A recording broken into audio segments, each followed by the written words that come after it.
আউযু বিল্লাহি মিনাশ। আপনাদের সাক্ষীরা এগুলো করলে কি গুনাহ হয়? যে জবান খুলতেছেন না কি জন্য? একসঙ্গে বিসমিল্লাহির রহমানির রহিম।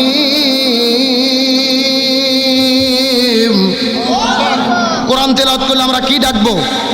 চিৎকার করে বলবো কি? রাসূল বলেছেন যারা জীবিত অবস্থায় আল্লাহর নামে তাকবীর বেশি দেবে ওদের হাড়ের সমস্ত ব্যারাম আল্লাহ তাআলা ভালো করে দেবে। চিৎকার করে বলেন তো দেখি আল্লাহু আকবার। আলিফ লাম মিম। আহাসিবান নাসু আন ইউতরাকু আন ইয়াকুলু আমান্না ওয়া হুম লা ইফতানুন। ওয়ালাকাদ ফাতান্না আল্লাযীনা মিন ক্বাবলিহিম ফালায়া'লামান্না আল্লাহু আল্লাযীনা সাদাকু ওয়ালা ইয়া'লামান্নাল কাযিবিন। সূরা আনকাবুত 20 নম্বর পারার 15 নম্বর পৃষ্ঠার 10 নম্বর লাইন 1 থেকে 3 নম্বর আয়াতে কারিমা। তাফসীর ইবনে কাসির, তাফসীরে কাবির, তাফসীরে কুরতুবী, তাফসীরে মুনির, তাফসীরে মারিফুল কোরআন, তাফসীরে খাজিন, তাফসীরে তাবারি, তাফসীরে ফি জিলালিল কোরআন, তাফসীরে তাফহিমুল কোরআন। এই আয়াতের উপর ভিত্তি করে 1 নয় 2 নয় অন্তত 10টা তাফসীর গ্রন্থ আমি দেখেছি। এই আয়াতের ভেতরে আল্লাহ তাআলা এত পরিমাণ কথা বলেছেন। এই আয়াতের উপর ভিত্তি করে বর্তমান প্রেক্ষাপটকে মিল করে যদি আলোচনা শুরু করা হয়, আলোচনা চলতে চলতে দিনের পরে দিন চলে যাবে, মাসের পরে মাস চলে যাবে, তারপরও আলোচনা শেষ হবে না। জোরে বলা যাবে কি মারহাবা? এটা কোরআনের মুজিজা। কোরআনের আলোচনা শুরু হবে কিন্তু শেষ হবে। এটা কার বক্তব্য? আল্লাহ রাব্বুল আলামিন বলেছেন ওয়ালাউ আন্না মা ফিল আরদি মিন শাজারাতিন আকলামুন ওয়াল বাহরু ইয়ামুদ্দুহু মিন বাদিহি সাবআতু আবহুরিম মা নাফিদাত কালিমাতুল্লাহ ইন্নাল্লাহা আজিজুন হাকীম। সূরা লোকমান 21 নম্বর পারার 12 নম্বর পৃষ্ঠার 13 নম্বর লাইন 27 নম্বর আয়াতে কারিমা। তাফসীর ইবনে কাসিরের মধ্য থেকে বলতেছি আল্লাহ রাব্বুল আলামিন বলে হে পৃথিবীর মানুষেরা ভালো করে বোঝার চেষ্টা করো। আমি তোমাদেরকে যে কোরআন দান করেছি এই কোরআনের যদি তোমরা একটা শব্দের ব্যাখ্যা করতে চাও চিৎকার করে বলেন তো দেখি কয়টা শব্দ? আরো জোরে। জোর হলো না।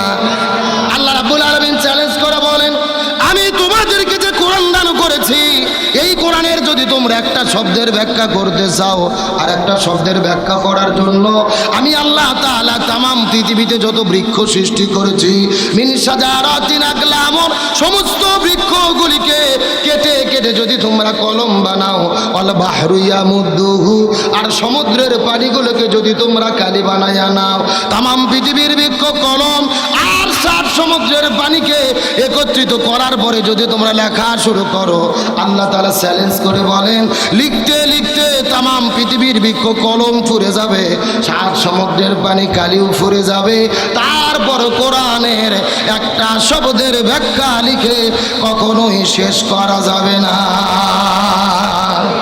আচ্ছা মানুষ বলো দেখি রাত্রি কেন কালো? সূর্য বলো কোথা থেকে পাইলো এত আলো? ফুলগুলো নানান রঙের কেমন করে হয়? পাতাগুলো সবুজ বটে ফুলের মতো নয়। দুধ কেন এত সাদা? মরিচ কেন ঝাল? আমগুলো পাগলে বলো কেমনে হয় তা লাল? আরে পশু পাখি কয় না কথা মানুষ কেন কয়? বলো ভালো মানুষ বলো দেখি কিভাবে তা হয়, ভাবি সবই মহান প্রভুর দান, নত শিরে সেজদা করো হে মুসলমান। আরে ডিমগুলো একই রকম, পার্থক্য নেই মোটে, তবে সাদা কালো বাচ্চাগুলো কেমন করে ফোটে। আমরা সবাই বাস করি এই পৃথিবীর রঙে, হাতের লেখা মুখের চেহারা মেলে না কারো সঙ্গে, আর মেলে না গলার আওয়াজ আঙুলগুলোর টিপ। আল্লাহ তাআলা একজন আছেন, প্রমাণ হলো ঠিক, চিৎকার করে বলেন মারহাবা, জোরে লা ইলাহা লা ইলাহা লা ইলাহা ইল্লাল্লাহু মুহাম্মাদুর রাসূলুল্লাহ। সকলে পড়ি সাল্লাল্লাহু। तमाम পৃথিবীর বৃক্ষকে কলম বানিয়ে সাত সমুদ্রের পানিকে কালি বানিয়ে লিখলেও কোরআনের একটা শব্দের ব্যাখ্যা লিখে শেষ করা যাবে। আমি ওই কোরআন থেকে 3টা আয়াতে কারিমা তিলাওয়াত করেছি, আর সর্বোচ্চ 30 থেকে 40 মিনিট আলোচনা হবে। আলোচনা কি শেষ করা সম্ভব হবে? যদিও সম্ভব নয়, তারপর আয়াতের উপর ভিত্তি করে বর্তমান প্রেক্ষাপটকে মিল করে যতটুকু আলোচনা জানা শোনা এবং আমল করা অতীব জরুরি, ততটুকু আলোচনা গুনাহগারের মুখ থেকে যেন আল্লাহ তাআলা বের করে দেয়। সকলে পড়ি আমিন। তার আগে আপনাদের একটা কথা জিজ্ঞেস করতে চাচ্ছি, আমার কথা বুঝতে কি কোনো সমস্যা হচ্ছে? বাংলাদেশের কিন্তু কিছু কিছু জেলা আছে যেই জেলার ভাষাগুলো বোঝা যায় না, যেমন সিলেট, চিটাগাং, নোয়াখালী, কক্সবাজার আছে না নাই? আমি গত 4 বছর আগে মাহফিলে গিয়েছিলাম সিলেট বিভাগের হবিগঞ্জ জেলা। যেরকম কোন জেলা? ওই হবিগঞ্জ জেলায় যাওয়া পরে একটা বৃদ্ধ চাচা আমার কাছে এসে বলতেছে, হুজুর আপনি কি তা খাইতা? এ গু খাইতা না ও গু খাইতা? সাদা গু খাইতা না কালা গু খাইতা? শুকনা গু খাইতা না ভিজে গু খাইতা? আমি চিন্তা করলাম, কে রে, আমি কি বগুড়া থেকে গু খাওয়ার জন্য আসলাম? আমি বললাম আমি গু খাইতাম না, তোদের গু তোরাই খাগা। তখন শিক্ষিত একটা ছেলে এসে বলতেছে, হুজুর আসলে আপনি তো বুঝতে পারেননি, আমাদের এখানে তো গু মানে গু না, গু মানে হলো এইটা। আমার কাছে 2 ধরনের মিষ্টি নিয়ে এসেছে, একটা হলো সাদা মিষ্টি আর একটা হলো কালো মিষ্টি। আপনারা কি মিষ্টি চেনেন? এ গোল্লা চেনেন না? গোল্লা একটা হলো সাদা গোল্লা আর একটা হলো কালো গোল্লা। এদের বলা দরকার ছিল, হুজুর আপনি এটা খাবেন না ওটা খাবেন, সাদাটা খাবেন না কালোটা খাবেন, শুকনোটা খাবেন না ভিজেটা খাবেন। তা না বলে আমাকে বলতেছে, হুজুর আপনি এ গু খাইতা না ও গু খাইতা? সাদা গু খাইতা না কালা গু খাইতা? শুকনা গু খাইতা না ভিজে গু খাইতা? বোঝার কি কোনো বুদ্ধি আছে ভাই? তো আমি যে কথা বলতেছি আপনাদের বুঝতে কি কোনো সমস্যা হচ্ছে? কোনো কষ্ট হচ্ছে? আলোচনা চলবে তো ইনশাল্লাহ। লক্ষ্য করুন, আজকে আমরা যে সূরা থেকে আলোচনা শুনবো, পবিত্র কোরআনুল কারীমের 29তম সূরা। বলেন তো কোরআনের সূরা কয়টা আছে? 114টি। 114টি সূরার ভেতরে 29তম সূরা, সূরাটির নাম হলো সূরা আনকাবুত। কি নাম বলেছি? আনকাবুত শব্দের অর্থ হলো মাকড়সা। এই সূরাতে রুকু রয়েছে 7টি, আয়াতে কারিমা রয়েছে 69টি। এই সূরাটি নাজিল হয়েছে রাসূলের মক্কি জীবনের শেষের দিকে। আমরা জানি রাসূলের জীবনে হলো 2টা, একটা হলো মক্কি জীবন আর একটা হলো মাদানী জীবন। মক্কি সূরা কাকে বলে? রাসূলের হিজরতের আগে মক্কার জীবনে যেই সূরা নাজিল হয়েছে এগুলোকে মক্কি সূরা বলা হয়। মাদানী সূরা কাকে বলে? রাসূলের হিজরতের পরে মদিনার জীবনে যেই সূরাগুলো নাজিল হয়েছে এদেরকে মাদানী সূরা বলা হয়। এখন মক্কি সূরা মানে কি? মক্কি সূরা, মক্কি রাসূলের মক্কি জীবনটা কি? রাসূলের মক্কি জীবনটা কি? মক্কি জীবন মানে হলো ঘর বাড়ি ছাড়ার জীবন। মক্কি জীবন মানে হলো হাত হারানোর জীবন। মক্কি জীবন মানে হলো পা হারানোর জীবন। মক্কি জীবন মানে হলো প্রয়োজনে বাতিলের বিরুদ্ধে লড়াই করে সংগ্রাম করে জীবন দিয়ে শহীদ হওয়ার জীবন। গভীর মনোযোগ লক্ষ্য করুন, এই সূরাটি নাজিলের প্রেক্ষাপট বা শানে নুজুল কি? আর নবীজি যখন দ্বীনের দাওয়াত দেওয়া শুরু করলেন, সাহাবীরা একের পর এক কালেমা পড়ে পড়ে মুসলমান হওয়া শুরু করলেন। কিন্তু সাহাবীরা মুসলমান হওয়ার পরে বিপদের মধ্যে পড়েছে। ছোট ভাই ইসলাম ধর্ম গ্রহণ করার কারণে বড় ভাই ছোট ভাইকে গলা ধাক্কা দিয়ে বাড়ি থেকে বের করে দিয়েছে। সন্তান ইসলাম ধর্ম গ্রহণ করার জন্য বাবা সন্তানকে ত্যায্য পুত্র করে বাড়ি থেকে বের করে দিয়েছে। কেউ বা ঘর হারা, কেউ বা বাড়ি হারা, কারু বা পেটের মধ্যে খাবার নাই, কারু বা থাকার মতো কোনো জায়গা নাই। এমন কঠিন বিপদের ভেতরে আল্লাহ তাআলা সাহাবীদেরকে সান্ত্বনা দেওয়ার জন্য এই সূরা আনকাবুত নাজিল করেছে। চিৎকার করে বলেন আল্লাহু আকবার। আমার প্রিয় বন্ধুগণ, মুসলমান ভাইরা গভীর মনোযোগ লক্ষ্য করুন। বিশ্ব নবী করিম সাল্লাল্লাহু আলাইহি ওয়াসাল্লাম সর্বপ্রথম যখন দিনের দাওয়াত দেওয়া শুরু করলেন, সাহাবীরা কালেমা পড়ে মুসলমান হওয়া শুরু করলেন। কিন্তু সাহাবীরা মুসলমান হওয়ার পরে বড় বিপদের মধ্যে পড়েছে। সন্তান ইসলাম ধর্ম গ্রহণ করার কারণে বাবার সন্তানকে ত্যায্য পুত্র করে বাড়ি থেকে গলা ধাক্কা দিয়ে বের করে দিয়ে দিয়েছে। ছোট ভাই ইসলাম ধর্ম গ্রহণ করার কারণে বড় ভাই ছোট ভাইকে বাড়ি থেকে গলা ধাক্কা দিয়ে বের করে দিয়েছে। কেউ বা ঘর হারা, কেউ বা বাড়ি হারা, কারো বা থাকার মতো কোনো জায়গা নাই, কারো বা খাওয়ার মতো কোনো জায়গা নাই, খাওয়ার মতো কোনো খাদ্য নাই। এইরকম সাহাবীরা যখন বিপদের মধ্যে পড়েছে, এমন সময় আল্লাহ রাব্বুল আলামিন এই সূরা আনকাবুত নাজিল করে সাহাবীদেরকে সান্ত্বনা প্রদান করেছেন। জোরে বলেন না সুবহানাল্লাহ। এ সাতক্ষীরা মুসলমান, গভীর মনোযোগ লক্ষ্য করুন। বাপদাদার কোনো কিচ্ছা কাহিনী বলার জন্য আপনাদের মধ্যে আসে নাই, সরাসরি কোরআন থেকে এইগুলো হলেন হরফে মুকাত্তাআত, যার অর্থ একমাত্র আল্লাহ তাআলা ভালো জানে আর দুনিয়ার কেউ জানে। আল্লাহ তাআলা সর্বপ্রথম হরফে মুকাত্তাআত ব্যবহার করার পরে 2 নম্বর কত চমৎকার করে বললেন, আসিবান নাসু আইয়াতুরাকু আইয়াকুলু আমান্না। মানুষেরা কি মনে করেছে ঈমান এনেছি এই কথা বললেই আমি তাদেরকে ছেড়ে দেব, অথচ আমি আল্লাহ তাআলা তাদেরকে ঈমানের পরীক্ষা গ্রহণ করব না। ওয়ালাকাদ ফাতান্নাল্লাযীনা মিন ক্বাবলিহিম, অথচ ইতিপূর্বে এই পৃথিবীর জমিনে যত নবী রাসূল বিদায় নিয়ে চলে গেছে, আমি আল্লাহ তাআলা তাদেরকে ঈমানের পরীক্ষা গ্রহণ করেছি। সুতরাং জেনে নাও কিয়ামত পর্যন্ত ঈমানের দাবি যারা করবে, আমি আল্লাহ অবশ্যই তাদেরকে ঈমানের পরীক্ষা গ্রহণ করব। আমি কি বললাম আপনারা কি বুঝতে পেরেছেন?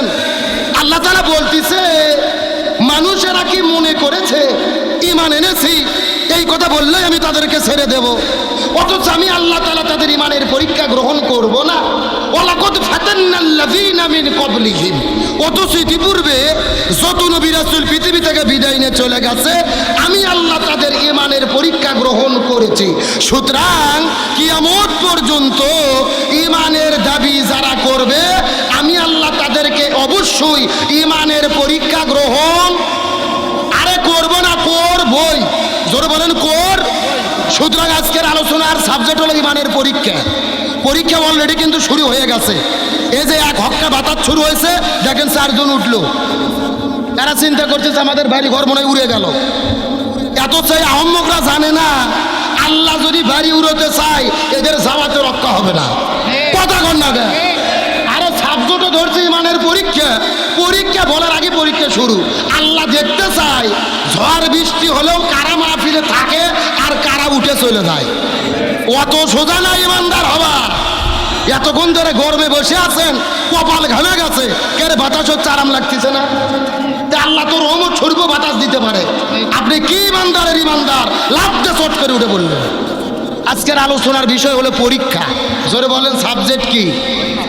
আরো জোরে, সাউন্ড নাই। আপনাদের কি কষ্ট হচ্ছে? এই যে আমি বসে আছি মাঝখান দিয়ে সোজা, ডান দিকে এক ভাগ, বাম দিকে আর এক ভাগ। আপনারা মুখ বন্ধ করে থাকেন, আপনারা বলেন তো দেখি আজকের আলোচনার বিষয় কি? আরো জোরে। আপনারা মুখ বন্ধ করে থাকেন, আপনারা বলেন তো দেখি আজকের আলোচনার বিষয় কি? ওরে বাপ, কেরে ভাগ করে দিয়ে সাউন্ড বাজতেছে, তার মানে আপনি আলসেমি করতেছে না? এ সাতক্ষীরা মুসলমান, গভীর মনোযোগ লক্ষ্য করুন। ডানে যারা আছেন কথা বলবেন, বামে যারা আছেন তারাও কথা বলবেন, মন্ত্রের চতুর্দিকে যারা বসে আছেন তারাও কথা বলবেন। সবাই মিলে চিৎকার করে একসঙ্গে বলেন তো দেখি আজকের আলোচনার বিষয় কি? আরো জোরে। জোর হলো না। পরীক্ষা কাকে বলে কতগুলো সুন্দর করে বোঝার চেষ্টা করবেন। এখন আমি আপনাদেরকে জিজ্ঞাসা করি, বলেন তো দেখি এ সাতক্ষীরার মুসলমানদের জাতির পিতার নাম কি? না না, যারা জবান খুলতেছেন এরা কারা? অন্য কেউ আছে নাকি? চিৎকার করে বলেন মুসলমানদের জাতির পিতার নাম কি? কে বলেছেন? মিল্লাতা আবিকুম ইব্রাহিম ওয়া সাম্মাকুমুল মুসলিমিন। আল্লাহ তাআলা ডাকতে বলে, এ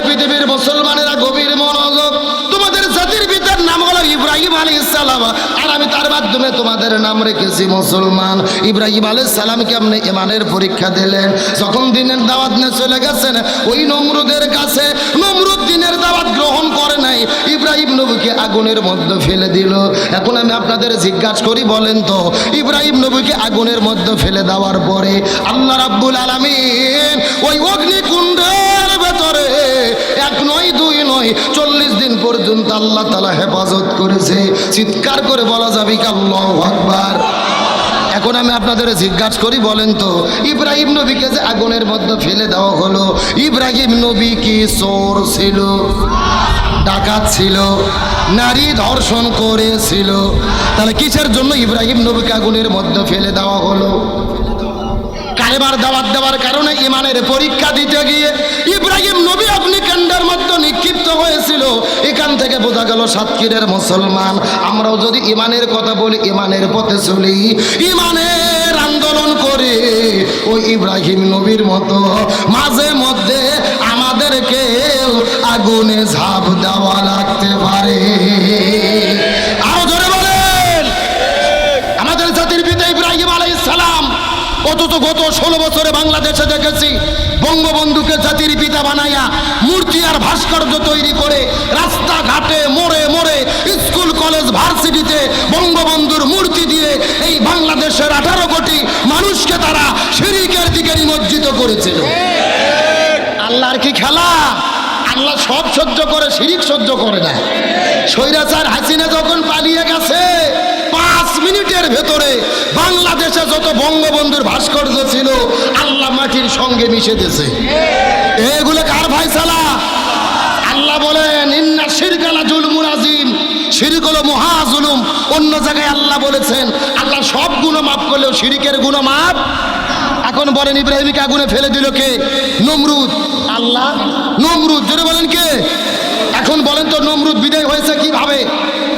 জোরে বলেন। তাও যেন তেন মশা না ভাইরে, ভালো মশা হলে তাও হতো। হাত ভাঙা, পাও ভাঙা, কানা, ল্যাংরা মশা, ল্যাংরা। ওই ল্যাংরা মশা নমরুদের নাকের মধ্যে ঢুকে মগজের যে কামড়ানো শুরু করছে। নমরুদ পাগল হয়ে নিরাপত্তা বাহিনীর লোকজনক বলতেছে আঘাত করো, আঘাত করো। নিরাপত্তা বাহিনীর লোকজন বলতেছে হুজুর আঘাত করব কি দিয়ে, আমাদের পাশে তো জুতো ছাড়া কিছু নেই। নমরুদ বলতেছে জুতো দিয়ে বেরিয়ে সুবহানাল্লাহ কর। এই নিরাপত্তা বাহিনীর লোকজন যতক্ষণ জুতো দিয়ে বাতাত বাড়িয়ে দেয় ততক্ষণ মশা কামড়ায় না। সুবহানাল্লাহ জোরে কর। এইরকম বেড়াইতে বেড়াইতে 3 দিন পার হয়ে গেছে। নিরাপত্তা বাহিনীর লোকজনের বাবা মা আসছে, আচ্ছা বলছে বাবা কি চাকরি নিলে, দিনেও ডিউটি রাতেও ডিউটি, তোমাদের কি ছুটি নাই? তখন এই নিরাপত্তা বাহিনীর লোকজন নমরুদকে বলে যাবা না, দয়া করে ছুটি দেন, বাবা মা আসছে। নমরুদ বলছে যে ছুটি মানে বেতনটা ছিল ডবল করে দিলাম, তোরা মাথার বেরিয়ে। বেতন কি করে দিয়েছে? ডবল করে দিয়েছে, মাথার বেরেন দেওয়া শুরু হয়ে গেছে। এরকম চলতে চলতে 7 দিন পরে, জোরে বলেন কয়দিন পর? 7 দিন পর নিরাপত্তা বাহিনীর লোকজন স্ত্রী সন্তান আসছে। আচ্ছা বলছে ওগো প্রাণের স্বামী কি চাকরি নিলেন, এত টাকা পয়সাতে কি হবে, বাড়িতে ফেরেন না, বাড়িতে কি যাবেন না, আমাদের কথা কি মনে নেই? নিরাপত্তা বাহিনীর লোকজন নমরুদকে বলে যাবা না, স্ত্রী সন্তান এসেছে, দয়া করে ছুটি দেন। নমরুদ বলতেছে ছুটি দিলেই তো বিপদ, জুতো থেমে গেলেই মশার কামড় শুরু হবে। নমরুদ বলতেছে বেতনটা ছিল 4 ডবল করে দিলাম, তোরা মাথার বাড়িয়ে। বেতন 4 ডবল করে দিয়েছে, মাথার বাড়ি দেওয়া শুরু হয়ে গেছে। এইরকম চলতে চলতে 15 দিন পরে নিরাপত্তা বাহিনীর লোকজন চিন্তা করতেছে আচ্ছা এত টাকা পয়সাতে করবো কি, বাবা মা চলে গেল, স্ত্রী সন্তান চলে গেল, এত টাকা পয়সাতে কি হবে? আল্লাহ ওদের মাথা বিগড়ে দিয়েছে। পাশে ছিল বিশাল বড় একটা পাথর, পাথর তুলে মাথাতে এমন একটা বাড়ি দিয়েছে, মাথা ফাটে 2 ছাও। ন্যাংরা মশা বার ভাই বলতেছে কলু সালামা, তোরাও বাঁচলি আমরাও বাঁচলাম। আল্লাহ আকবার জোরে গন। এখন নমরুদের ওয়াজ শুনলে শুধু হবে না, বাংলাদেশের নমরুদের সঙ্গে ওয়াজ মিল করা লাগবে। বাংলাদেশে ভোট যখনই আসে পুলিশের বেতন বেড়ে যায়, কথা কন না। আমরা 16 বছর কি দেখেছি, ভোটের আগে পুলিশের বেতন বাড়ে, আর্মির বেতন বাড়ে, র্যাবের বেতন বাড়ে, আর এদেরকে বলে খামাখা দিনের বেলা ডিউটি করার দরকার নাই, দিনের কাম তোমরা রাতে করো, কথা কন না। ওরা বেতন বেড়ে নিয়ে আগেই রাতের বেলা বাস্ক ভরাইয়া বাস একেবারে নৌকো মার্কা জিতে ইন্ডিয়ার দিল্লি পাঠিয়ে দেয়, এভাবেই চলেছে। কিন্তু বেতন বাড়তে বাড়তে যখন ছেলে পেলে রাজপথে নেমেছে, নিরাপত্তা বাহিনীর লোকজন বলতেছি এত টাকা পয়সাতে কি হবে। শেখ হাসিনার জামাই সেনাবাহিনীর প্রধান ওয়াকারুজ্জামান তখন আস্তে করে যা বলতেছে, আম্মা চেয়ারের থেকে নামেন। কথা কয় না, ঘড়ি ধরে বলতেছে 45 মিনিট টাইম। কয় মিনিট বলতেছে? 45 মিনিটের মধ্যে যদি গণভবন না ছাড়েন, ছাত্র জনতা ভেতরে ঢুকবে, হাসিনা থাকবে, হাসিনার পিঠের চামড়া থাকবে না। শেখ হাসিনা বলতেছে এত মহব্বত করে তোমাকে সেনাবাহিনীর প্রধান বানালাম, একটু 5টা মিনিট টাইম দাও, বক্তব্য দেই। ওয়াকারুজ্জামান করছে বক্তব্য পরে, আগে দেশ ছাড়েন। আল্লাহু আকবার বলবেন না? তার মানে নিজের লোককে সেনাপতি বানাইয়া, র্যাব পুলিশ বিজিবির বেতন বাড়াইয়া রক্ষা হয়নি, আল্লাহ জালেমকে বিদায় করতে বাধ্য হয়েছে। এখন আবার বলতেছে আমরা সীমান্তের কাছেই আছি, যে কোনো সময় শর্ট করে ঢুকে পড়তে পারি। আমরা বলতেছি ম্যাডাম আসেন, এটা তো বাবার দেশ, আপনি আসেন, আপনি শর্ট করে ঢুকবেন আর আমরা আপনাকে ফট করে আয়না ঘরে ঢুকে দেবো। কথা কর না গা, ও শর্ট করে ঢুকবে, আমরা কি ফিডার খাবো? আঙুল চুষবো, কোথায় ঢুকে দেবো? বুবু আইবা তুমি আইবা গো, এইবার আইসা বুবু ক্ষমতা পাইবা না। একটু জোরে বলেন, জোরে বলেন। এ যারা ঠিক বলবে না মনে করবেন ওই গ্রুপের লোক। জোরে বলেন ঠিক। বুবু আইবা তুমি আইবা গো, এইবার আইসা বুবু ক্ষমতা পাইবা না। খোঁজ নেই বুবু কাদের কাকার, অবস্থা খারাপ ধরবে যে বাবার, হারুন আঙ্কেল এখন সামনে আসে না। নেতা কর্মী সব জেলের ভেতর, বুবু আছে ডরের উপর, কখন জানি আসে গ্রেফতারি পরোয়ানা। বুবু আইবা তুমি আইবা গো, এইবার আইসা বুবু ক্ষমতা পাইবা না। বয়স তোমার 80 বছর, ও ডাকছে বুবু তোমায় কবর, দাফন হবে কোথায় সেইটা ভাবলা না। বুবু আইবা তুমি আইবা গো, এইবার আইসা বুবু চেয়ার পাইবা না। কথা বলেন ঠিক কিনা? আল্লাহর কোরআন বলেছে কুতিবা আলাইকুমুল কিসাস, হাতের পরিবর্তে হাত, পায়ের পরিবর্তে পা, চোখের পরিবর্তে চোখ, জীবনের পরিবর্তে জীবন। এই আয়াতের ডিজিটাল ব্যাখ্যা হলো আয়না ঘরের পরিবর্তে আয়না ঘর। এখন বলেন তো আয়না ঘর আমরা তৈরি করেছি নাকি ওরাই করেছে? আমাদের প্রিয় ভাই ব্রিগেডিয়ার আমান আজমি ব্যারিস্টার আরমানকে 13 বছর ধরে জেলে বন্দি রেখেছে। সূর্যের আলো দেখতে দেয়নি, বাইরের বাতাস দেখতে দেয়নি, এমনকি আজান যখন হতো ওই সূর্যের ওই বক্সে গান বাজাইয়া আজান পর্যন্ত শুনতে দিত না। সুতরাং ডক্টর ইউনূস সরকারকে বলি, ওই স্বৈরাচার এমপি মন্ত্রী দোসর যারা গ্রেপ্তার করা হয়েছে, আমরা দেখতে পাচ্ছি এদেরকে জামাই আদরে আদালতে উঠানো হয়, আর জামাই আদর নয়, এদের প্রত্যেকেই আয়না ঘরে বন্দি করে রাখতে হবে। আমার কথার সঙ্গে একমত? কারা কারা একমত? দুটি হাত আল্লাহকে তুলে দেখায়।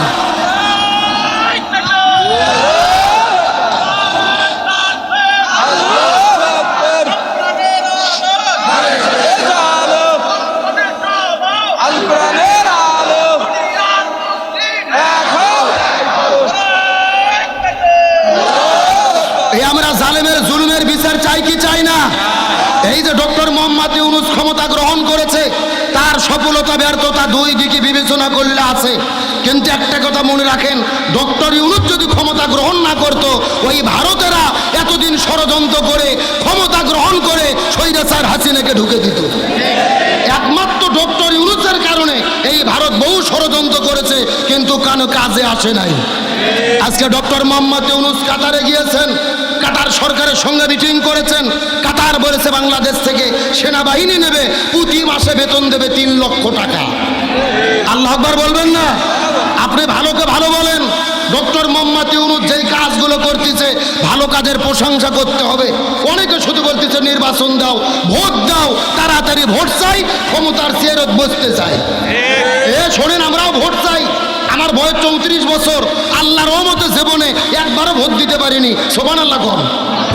কি যেরকম নাউজুবিল্লাহ। তাহলে আমার বয়স যদি 34 বছর হয়, জীবনে একবারও ভোট দিতে পারিনি, ওরা আগেই তাহাজ্জুদ নামাজের সময় কাম সারে ফেলছে, তার মানে আমার মতো যেই যুবকদের বয়স এরা কেউ ভোট দিতে পারেনি। আমরা অবশ্যই ভোট চাই, কিন্তু সরকারকে বলতে চাই ভোট আপনি দেন, ভোট আমরা চাই, কিন্তু ভোটের আগে সর্বপ্রথম গণহত্যার বিচার করতে হবে। 1800 ছাত্র জনতা জীবন দিয়েছে শুধু নির্বাচন আর ভোটের জন্য নয়, তারা দিয়েছিল নতুন রাষ্ট্র গঠন হবে, রাষ্ট্র সংস্কার হবে। আওয়ামী লীগ দলের যেই প্রশাসন এখনো বসে আছে এদেরকে বসে রেখে যদি আমরা নির্বাচন করি, নামের নির্বাচন হবে কিন্তু কামের নির্বাচন হবে না। আপনি এগুলোকে সংস্কার করেন। গত 16 বছরে স্বৈরাচার হাসিনা এই দেশটাকে ধ্বংস করে সমুদ্রের অতল গহ্বরে নিয়ে চলে গেছে, ওখান থেকে উত্তরিত করার জন্য ডক্টর ইউনূসকে কিছুদিন সময় দেওয়া দরকার আছে না নাই? আর যেই বিচার 2000 ছাত্র জীবন দিল স্বৈরাচার ডাইনি হাসিনা আর এমপি মন্ত্রী, এদের বিচার যদি এই সরকার করার মতো সময় না পায়, পরবর্তীতে কিন্তু বিচার হবে না। এই জন্য আমরা অবশ্যই ভোট চাই, তবে ভোটের আগে আমার শহীদ ভাইদের এই বিচার আমরা নির্বাচনের আগে দেখতে চাই। জোরে বলেন চাই কি চাই না? আজকে ডক্টর ইউনূসকে নিয়ে বহু সমালোচনা, এর আবার বলে ডক্টর ইউনূসের ম্যান্ডেট কি? ওনার তো কোনো ম্যান্ডেট নেই, নির্বাচিত সরকার না। আরে পাগল, শুধুমাত্র ভোট দিয়ে ম্যান্ডেট পাওয়া যায় না, ভোট দিয়ে সমর্থন পাওয়া যায় না। ইসলামী শরীয়তের দৃষ্টিভঙ্গি মেনে, রসুলের তরিকায়, খেলাফত তরিকায়, ইসলামী আইন মেনে ডক্টর ইউনূস রাষ্ট্রপ্রধান হয়েছে, আলহামদুলিল্লাহ বলেন। আবার নবীজি যখন বিদায় নিয়ে চলে গেল, আবু বকর খলিফা হয়েছিল কি ভোটে না সবার সম্মতিতে? আর আমরা যখন স্বৈরাচার হাসিনা পালিয়ে গেছে, বাংলাদেশে 3 দিন সরকার ছিল না, আমরা বিপদে ছিলাম, কেমনে রক্ষা পাবো? আমরা বাংলাদেশের 18 কোটি জনগণ, জামাত, বিএনপি, চরমনাই, হেফাজত সব দল মিলে আমরা ইউনূসকে বিদেশ থেকে ধরিয়ে এনে ক্ষমতার চেরত বসে দিছি। ও কি ক্ষমতা চেয়েছিল? আমরাই তো তাকে সমর্থন করে ক্ষমতাত বসাইছি। ভোট মানে শুধু ফেল মারা না, ভোট শব্দের অর্থ হলো সমর্থন। এই সমর্থন ফেল মারেও হয়, এই সমর্থন মুখের মাধ্যমেও হয়। এরা ডক্টর ইউনূস যখন ক্ষমতা গ্রহণ করেছে, বাংলাদেশের এমন কোনো লোক ছিল তার বিরুদ্ধে ছিল? 18 কোটি মানুষ আমরা সমর্থন করেছি। বাংলাদেশের 2 জন শাসক সরাসরি সব মানুষের সমর্থনে ক্ষমতা নিয়েছিল। 1 নম্বর হলো শহীদ প্রেসিডেন্ট জিয়াউর রহমান। আপনাকে সত্যকে স্বীকার করতে হবে, 7ই নভেম্বর গণবিপ্লব সংহতির মাধ্যমে তাম বাংলাদেশের মানুষ বিপদে পড়ে শহীদ প্রেসিডেন্ট জিয়াকে রাষ্ট্রপতি বানিয়েছিল। আর এইবার হাসিনা পালিয়ে যাওয়ার পরে তাম বাংলাদেশের মানুষেরা ইউনূসকে ক্ষমতায় বসাইছে। সুতরাং ডক্টর ইউনূসের ম্যান্ডেট নাই, এটা যারা বলে বুঝতে হবে তারা তাদের স্বার্থ হাসিলের জন্য বলে। ডক্টর মোহাম্মদ ইউনূসের ম্যান্ডেট হলো 5ই আগস্টের গণ অভ্যুত্থান। গণ অভ্যুত্থানের মাধ্যমে বিপ্লবী সরকার হয়েছে। আজকে আমরা ডক্টর ইউনূসের পক্ষে ভারত ষড়যন্ত্র করেছে, পারে নাই। স্বৈরাচার হাসিনা পালিয়ে যাওয়ার পরে ডক্টর ইউনূস ক্ষমতা নিল, তখন ভারত কি বলেছে? বাংলাদেশে পিএস দেব না, আলু দেব না। আমরা বলছি তোদের পিএস আর আলু আমরা খাবো না। কথা কোন লাগা? আজকে ভারতের পিএস হলো 1.5 টাকা কেজি, আলু হলো 2 টাকা কেজি। বলছে গন্ধ উঠতেছে, ভারতের কৃষকেরা রাস্তার মধ্যে ফেলে দিয়ে নরেন্দ্র মোদীর বিরুদ্ধে আন্দোলন করতেছে। মোদি হটাও, দেশ বাঁচাও, মোদি দাদা সিটিং বাস। আল্লাহ আকবার বলবেন না? আল্লাহর কোরআন বলে ওয়ামাকারু ওয়ামাকার আল্লাহ আল্লাহু খায়রুল মাকিরিন। তারাও ষড়যন্ত্র করে, আল্লাহ কৌশল অবলম্বন করে। কার কৌশল বিজয় হয়? আমার দেশে একটা কথা আছে, অন্যের জন্য গর্ত খুললে ওই গর্তে নিজেকেই, মানে ভারত আমাদের বিপদে ফেলাতে গিয়ে ওরা নিজেরাই বিপদে পড়েছে। সুবহানাল্লাহ বলেন। এ সত্য করে বলেন তো, গত 16 বছরে এখন ভালো আছেন না খারাপ আছেন? দ্রব্য মূল্যের দাম কম না বেশি? গত বছর মরিচ ছিল 700 টাকা কেজি, ওই মরিচে এবার 40 টাকা কেজি। গত বছর আদা রসুন 300 টাকা কেজি, ওই আদা রসুন এবার 100 টাকা কেজি। গত বছর বেগুন ছিল 400 টাকা কেজি। হাসিনা বলছিল বেগুন দিয়ে বেগুনি বানানোর দরকার নাই, মিষ্টি কুমড়োতে বেগুনি খাও। কথা কন না? আবার বলেছিল কাঁঠাল দিয়ে বার্গার খাও। এইবার দাম কম না বেশি? কথা কন না? অবশ্যই কম। গত বছর আমরা দেখেছি রোজার ভেতরে ইফতারে কারেন্ট নাই, ভেতরে কারেন্ট নাই, তারাবিতে কারেন্ট নাই, সাহারিতে কারেন্ট নাই। এইবার কি কারেন্ট গেছে? এ সত্যকে স্বীকার করেন, মন্দকে মন্দ বলেন, ভালোকে ভালো বলেন। আজকে আজকে ডক্টর ইউনূস ক্ষমতায় এসে বিদেশে সব ঋণ হাসিনা করে গিয়েছিল, ঋণগুলো পরিশোধ করে দিয়েছে, রিজার্ভ বৃদ্ধি করেছে। চায়না এবং থাইল্যান্ডে গিয়ে এমন চুক্তি করেছে 500,000 কোটি টাকা বাংলাদেশে বিনিয়োগ হচ্ছে। এইভাবে 2 বছর যদি বাংলাদেশ চলে, আগামীতে বাংলাদেশ সিঙ্গাপুর মালয়েশিয়া হবে, এতে কোনো সন্দেহ নাই। এখন ভারত যদি ষড়যন্ত্র করে ডক্টর ইউনূসকে ক্ষমতার থেকে নামাতে চাই, আমরা কি বসে থাকবো? জোরে বলেন, বসে থাকবো? আমরা পরিষ্কার করে বলি, ভারত ষড়যন্ত্র করে ইউনূসকে যদি ক্ষমতার থেকে নামাতে চাই, আমরা বাংলাদেশের 18 কোটি জনগণ প্রয়োজন ইউনূসের পক্ষে রাজপথে নামতে রাজি আছি। এটা নতুন রেকর্ড হবে। তামাম পৃথিবীতে আন্দোলন হয় সরকারের বিরুদ্ধে, আর এইবার বাংলাদেশে আন্দোলন হবে ডক্টর ইউনূস সরকারের পক্ষে। তার কারণে এই দেশ ভাঙা দেশকে সোজা করার জন্য, মাজা ভাঙা দেশকে সোজা করার জন্য কিছুদিনের জন্য হলেও ডক্টর মোহাম্মদ ইউনূসকে ক্ষমতায় দরকার। এখন অনেকে মন খারাপ করলেন, হুজুর এত কথা আপনি কেন বলতেছেন? এই যে বাংলাদেশে এত রহমত বরকতের কারণ কি? গবেষণা করেন, আল্লাহর কোরআনের দিকে লক্ষ্য করেন। আল্লাহর কোরআন বলেছেন, ওয়ালাউ আন্না আলাল কুরা আমানু ওয়াত্তাকাউ লাফাতাহনা আলাইহিম বারাকাতিম মিনাস সামাই ওয়াল আরদ। আল্লাহ বলেছেন, কোন দেশের মানুষেরা আল্লাহকে ভয় করে যদি জীবন যাপন করে, কোরআনের বিধানগুলো মেনে নেয়, আল্লাহ ওই দেশের ওপরে আসমান জমিনের সমস্ত রহমতের বরকতের দরজা আল্লাহ তাআলা খুলে দেয়। এত বরকত কেন আসলো? মাত্র 7 মাস হলে ক্ষমতা নিয়েছে ইউনূস। উনি হলো পুরুষ সরকার।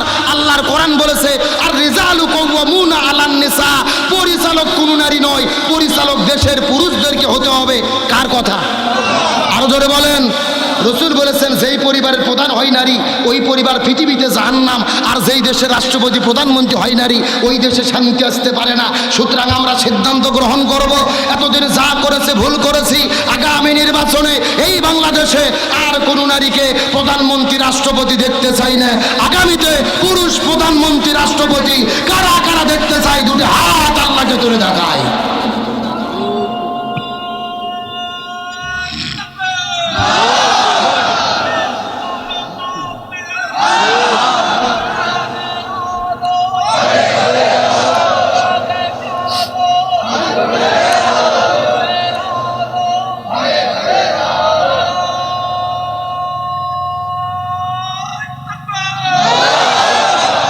সাতক্ষীরা মুসলমান, আপনাকে মন খারাপ করলেন, শোনেন, রাজনৈতিক দৃষ্টিকোণ থেকে নেবেন না।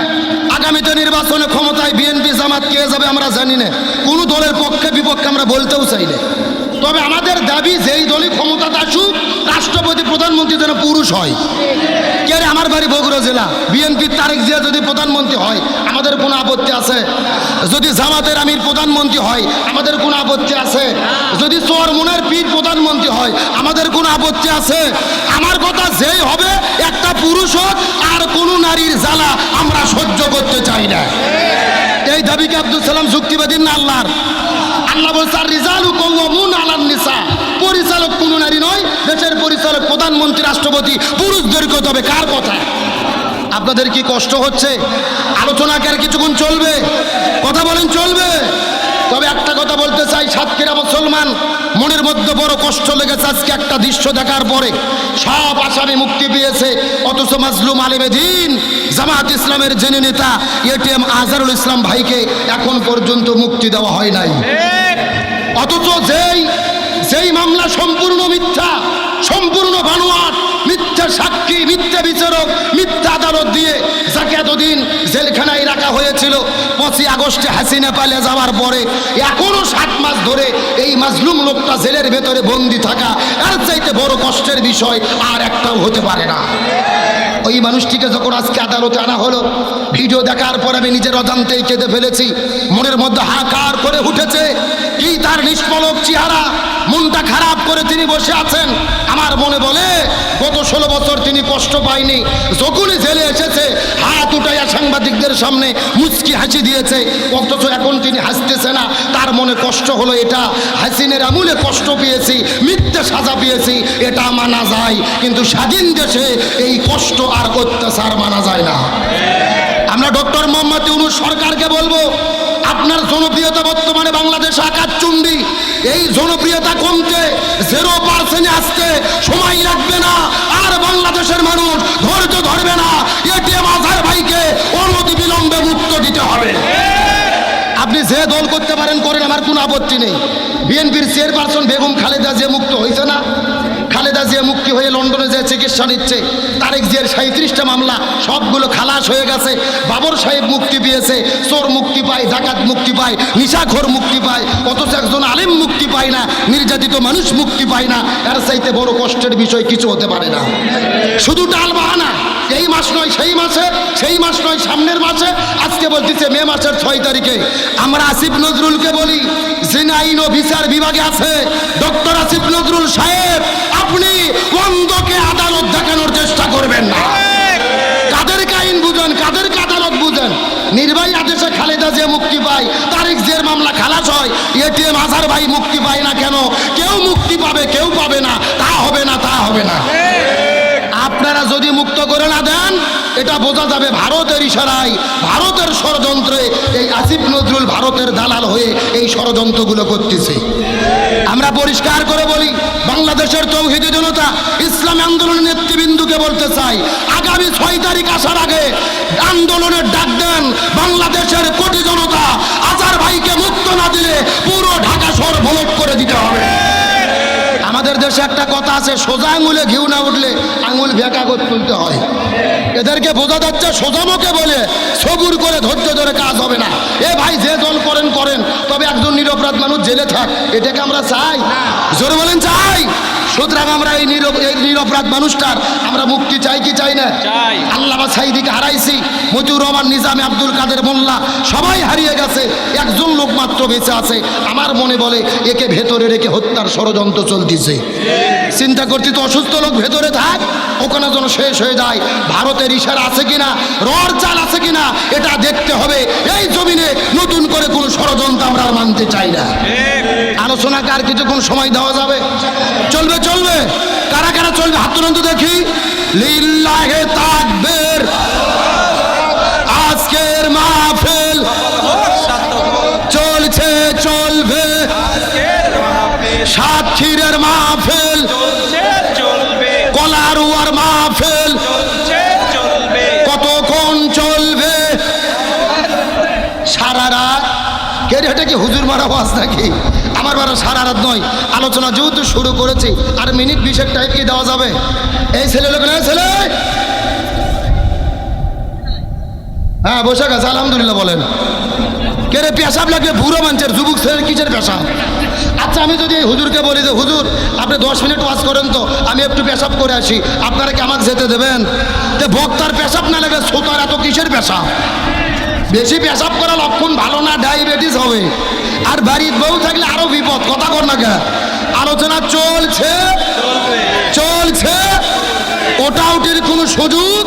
তার চিৎকার করে বলেন আজকের আলোচনার বিষয় কি? আরো জোরে বলেন। আমার প্রিয় বন্ধুগণ, মুসলমান ভাইরা গভীর মনোযোগ। আলোচনা করতে করতে যেই দিকেই যাই না কেন, নির্দিষ্ট জায়গায় আবার ফিরে আসতে হবে। ইমানের পরীক্ষা কাকে বলে আমি আপনাদেরকে কি দিয়ে বোঝাই? এই জমিনের মধ্যে আল্লাহর একজন পয়গম্বর ছিলেন, হযরত মূসা আলাইহিস সালাম। ইমানের পরীক্ষাটা কেমন ভাবে দিয়েছেন বোঝার চেষ্টা করবেন। হযরত মূসা আলাইহিস সালাম যখন দিনের দাওয়াত নিয়ে ফিরাউনের কাছে চলে গেলেন, ফিরাউন তো দিনের দাওয়াতটা গ্রহণ করে নাই। ফিরাউন মূসা নবীকে মারার জন্য পেছন দিক থেকে যখন মূসা নবীকে তারা হামলা করেছে, মূসা নবী দৌড়াই সামনে, আর ফিরাউন বাহিনী দৌড়াই পেছনে পেছনে। দৌড়াইতে দৌড়াইতে হযরত মূসা আলাইহিস সালাম ওই যখন লোহিত সাগরের কাছে চলে গেছে, মূসা নবী লক্ষ্য করে দেখতে পারে ডান দিকে রাস্তা বন্ধ, বাম দিকে রাস্তা বন্ধ, সামনে হলো লোহিত সাগর, আর পেছন দিক থেকে ফিরাউনের বাহিনী চলে এসেছে। মূসা নবী ডাকতে বলেন আল্লাহ এখন আমি কি করব বলেন তো? আল্লাহ ডাকতে বলে মূসা রে, তোমার কোনো টেনশন করা লাগবে না, তোমার হাতের মধ্যে যেই লাঠি রয়েছে ওই লাঠিটা তুমি সাগরের মধ্যে ফেলে দাও, আমি আল্লাহ তোমার জন্য 12টা রাস্তা বানায়া দেব। ওয়ালা তাহিনু ওয়ালা তাহজানু ওয়া আনতুমুল আলাউনা ইন কুনতুম মুমিনিন। এ সাতক্ষীরা মুসলমান গভীর মনোযোগ লক্ষ্য করুন। হযরত মূসা আলাইহিস সালাম হাতের মধ্যে লাঠি নেওয়ার পরে আস্তে করে বিসমিল্লাহ বলার পরে যখন সাগরের মধ্যে ফেলে দিল, আল্লাহ সঙ্গে সঙ্গে 12টা রাস্তা বের করে দিল। বলেন আল্লাহু আকবার। মুসা নবী 12টা রাস্তার ভেতরে একটা রাস্তা ধরে ওই রাস্তা দিয়ে দৌড়ানো শুরু করে দিলেন। একটা কথা বোঝার চেষ্টা করবেন, মুসা নবী দৌড়াইতে একটা রাস্তা দিয়ে, আর পেছনে পেছনে ফিরআউন দৌড়ানো শুরু করলেন। এখন আমি আপনাদের জিজ্ঞাসা করি, বলেন তো আল্লাহ 12টা রাস্তা না বানাইয়া একটা রাস্তা যদি বানাইতো, ওই মুসা নবী ওই রাস্তা দিয়ে যেতে পারতো কি পারতো না? আরো জোরে বলেন। কিন্তু আল্লাহ একটা রাস্তা না বানাইয়া 12টা রাস্তা কেন বানাইলো? এর পেছনে কারণ আছে না নাই?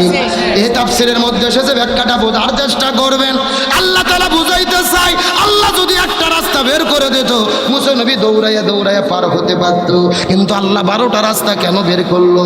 এর পেছনে কারণ হলো আল্লাহ তাআলা বুঝাইতে চাই, এই জমিনের ভেতরে ইসলাম বিদ্বেষী শক্তিরা, ওই জালেমের বাচ্চারা ইসলামপন্থীদেরকে যদি শেষ করে দিতে চায়, ইসলামপন্থীদেরকে যদি হত্যা করে বিদায় করতে চায়, ইসলামপন্থীদের শেষ করার জন্য একটা রাস্তা যদি বন্ধ করে, আল্লাহ তাআলা বুঝাইতে চায় ওই একটা রাস্তার পরিবর্তে আমি আল্লাহ তাআলা একটা রাস্তা খুলে দেই না, বরং জালেমেরা একটা রাস্তা বন্ধ করে আমি আল্লাহ ওই জায়গার ভেতরে 12টা রাস্তা বানায়া দেই। লিল্লাহি তাকবীর। জালেমের রাস্তা বন্ধ করে কথা কন না।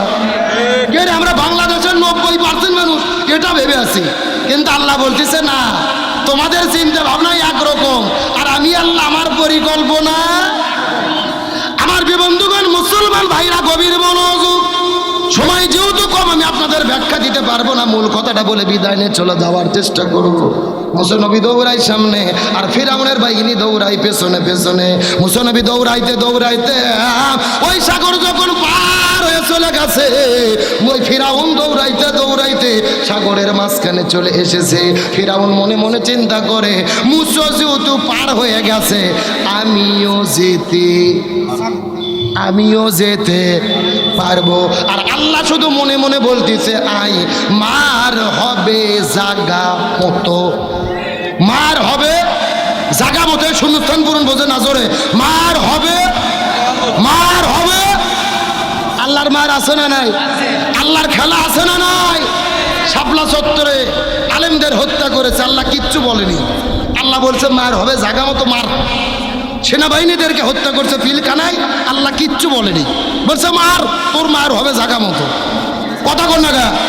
তারপরে আলেমদেরকে মেরেছে, আলেমদের জেলবন্দি করেছে, 1800 ছাত্র জনতাকে গুলি করে বিদায় করেছে, আল্লাহ কিচ্ছু বলেনি, বলছে মার হবে জাগা মতো।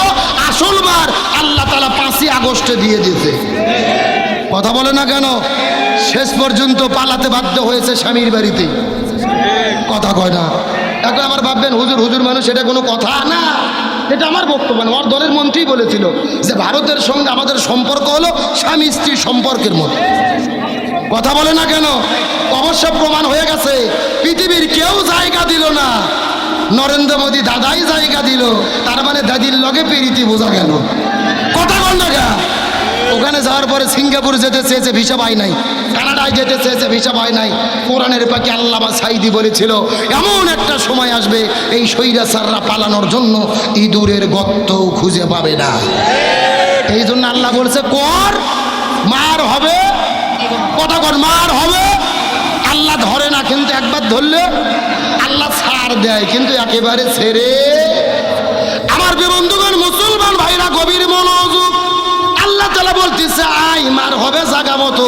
এই কথা বলার পর মুসা নবী দৌড়াইতে দৌড়াইতে যখন সাগরটা পার হয়ে ওই পাশে চলে গেছে, ফিরআউন সাগরের মাঝখানে চলে এসেছে। আল্লাহ তাআলা ডাকতে বলে, সাগরের পানি রে, আর বসে থাকা যাবে না। এই ফিরআউন ছিল মিশরের তরমুজের ক্ষেতের কর্মচারী, সেখান থেকে হয়েছে মিশরের গোরস্থানের দারোয়ান, তারপরে 2 নম্বর ভোট করে হয়েছে প্রধানমন্ত্রী। কয় নম্বর ভোট? আমার দেশে তো কেউ 2 নম্বর ভোটার নাই, কোনো প্রার্থী নাই। আছে আছে, আজ থেকে 4 বছর আগে আমার দিকে তাকায়। এই যে এরকম একটা মুরব্বী চিন্তা করছে, 8টার থেকে যেহেতু ভোট, ফজর নামাজ পড়ার পরে চিন্তা করছে এবার রোজু নষ্ট করব না, 8টার দিকে ফজরের রোজু দিয়ে আমি যে ভোট দেবো। চাচা 8টার দিকে ভোট দিতে গেছে। চাচা যাওয়ার পরে দেখে আর এক আল্লাহর ওলি এসে তাহাজ্জুদের নামাজ পড়ে দিয়ে গেছে। কথা বোঝা যায়? চাচা গেছে ফজরের রজুদে কাম সারতে, আর ওরা কাম সারতে তাহাজ্জুদের রজুদে। চাচা মন খারাপ করে চলে যাচ্ছে, ছেলে পেলে ডাক দেবো, চাচা শোনেন বাড়িতে চাচিকে নিষেধ করেন, চাচিও যেন না আসে, তার কারণ চাচির ভোটও দেওয়া হয়ে গেছে। তখন চাচা বলতেছে, কে বাবা, তোমার চাচি মরে গেছে 6 বছর আগে। জোরে বলেন কয় বছর আগে? বলছে 6 বছর আগে তোমার চাচি মারা গেছে। আজকে কখন ভোট দিতে এসেছিল, আমাকে ডাক দিলে তুমি একটু দেখা করতাম। আমার ভাইরা আসার জন্য বলি নাই, গত 16 বছর যেই নির্বাচন হয়েছে, যদি নিরপেক্ষ নির্বাচন হতো, জামাত আর বিএনপির প্রার্থীরা মাটি থাকতে পারতো, এরা এমপি মন্ত্রী হওয়া তো দূরের কথা, একটা মেম্বার পর্যন্ত হতে পারতো না। আর ভিনে ভোটে এমপি মন্ত্রী হয়ে কাজ পায় না, কোরআনের মাহফিল বন্ধ করে। আল্লাহ বলতেছে এই পৃথিবীতে সর্বপ্রথম ভোট চুরি করে প্রধানমন্ত্রী হয়েছিল ফেরাউন। জয় বলেন কি? এই জন্য আল্লাহ তাআলা ডাকতে বলে, পৃথিবীর মানুষেরা সাগরের পানিরে ভালো করে জেনে নে, এই ফেরাউন ছিল মিশরের তরমুজের ক্ষেতের কর্মচারী, সেখান থেকে হয়েছে গোরস্থানের দারোয়ান, তারপরে হয়েছে 2 নম্বর ভোট করে প্রধানমন্ত্রী। এরপরে তিনি নিজে প্রধানমন্ত্রী হওয়ার পরে আল্লাহকে ভুলে যাওয়ার পরে তিনি ঘোষণা করে দিয়েছে, আনা রব্বুকুমুল আলা, আমি গোলাম সব চাইতে বড় আল্লাহ, আমি গোলাম সব চাইতে বড় রব, এই পৃথিবীর আর কোনো রব মানি না। এই সাগরের পানিরে আর বসে থাকা যাবে না, আমি আল্লাহ ধরি না, একবার ধরলে ছাড়ি না, কিছু সময়ের জন্য ছাড় দেই, তবে একেবারে ছেড়ে দেই না। ওরে সাগরের পানি রে, তোরা এখন ফিরাউনকে চাপা দি। জোরে বলেন কি দি? এ দেখেন তো মুখ খুলতেছে না কারা, তাহলে মনে করবে চাপা গ্রুপের লোক। এ জোরে বলেন কি দে? আরো জোরে, জোর হলো না? চাপা আছে না নাই? আরো জোরে বলেন। চাপা কত প্রকার, উহা কি কি স্বৈরাচাররা হারে হারে টের পেয়েছে, কথা বলেন ঠিক কিনা? আমার যে বন্ধুগণ মুসলমান ভাইরা গভীর মনোযোগ, যেই বিষয়টা বোঝানোর জন্য এতক্ষণ পর্যন্ত আপনাদেরকে নিয়ে চলে এসেছি। এই যে মুসা নবী সাগরের মধ্যে ঝাঁপ দিল, মুসা নবী কি চোর ছিল, ডাকাত ছিল, নারী ধর্ষণ করেছিল, তাহলে মুসা নবী কেন সাগরের মধ্যে ঝাঁপ দেওয়া লাগলো? কালেমার দাওয়াত দিতে গিয়ে ইমানের পরীক্ষা দেওয়ার কারণে মুসা নবী সাগরের মধ্যে পড়তে হলো। এখান থেকে বোঝা গেল, এ মুসলমান ভাইরা, সাক্ষীদের ভাইরা, আমরা যদি ইমানের পথে চলি, ইমানের দাবি করি, ইমানের আন্দোলনের কর্মী হই, ওই মুসা নবীর মতো মাঝে মধ্যে আমাদেরকেও পানিতে পড়া লাগতে পারে। এ সাক্ষীরা মুসলমান গভীর মনোযোগ লক্ষ্য করুন, ইমানের পরীক্ষা কাকে বলে আমি আপনাদেরকে কি দিয়ে বুঝাই? নবীজির সাহাবীদেরকে লক্ষ্য করে দেখেন। আমার নবীজি যখন দিনের দাওয়াত দেওয়া শুরু করে দিলেন, দিনের দাওয়াত দেওয়ার কারণে ওই তায়েফের ময়দানে গেছে, নবীজির মুখের মধ্যে পাথর মারা শুরু করে দিয়েছে, মাথার মধ্যে পাথর মারা শুরু করে দিয়েছে। নবী পাথরের আঘাতে আঘাতে মাটির মধ্যে পড়ে গেছে। কিছুক্ষণ পরে নবীজির আবারও বয়স হয়েছে, আবার তারা নবীর মাথার মধ্যে আঘাত করা শুরু করেছে।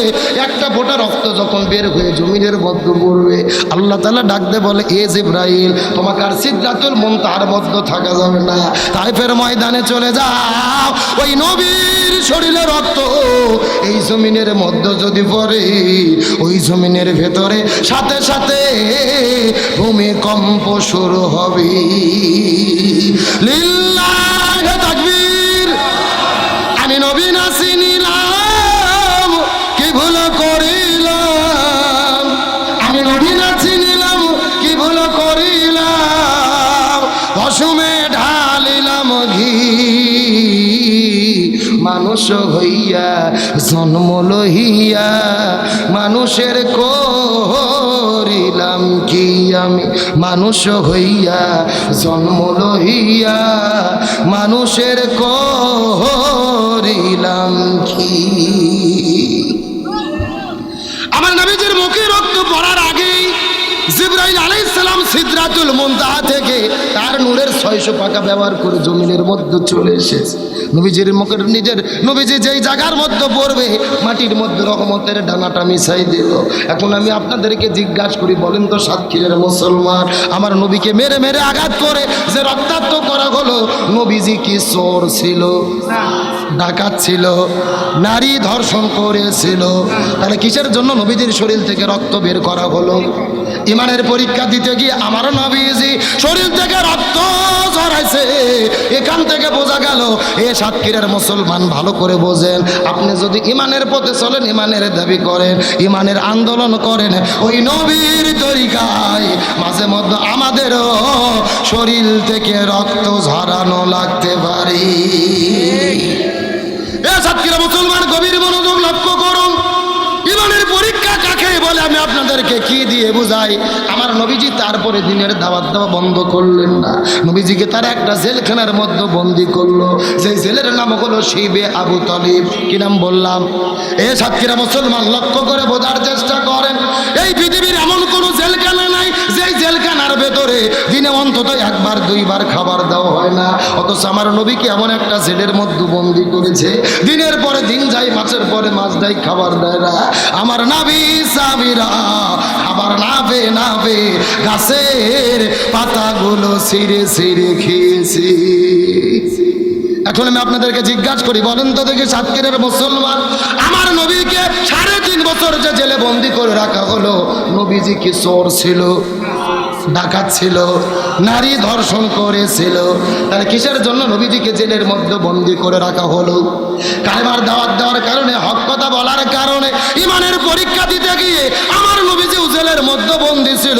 এখান থেকে বোঝা গেল সাতক্ষীরার মুসলমান, আমরা যদি দিনের পথে চলি, দিনের কথা বলি, ইমানের আন্দোলন করে, আমাদের নবীর মতো আমাদেরকে জেলে যাওয়া লাগতে পারে।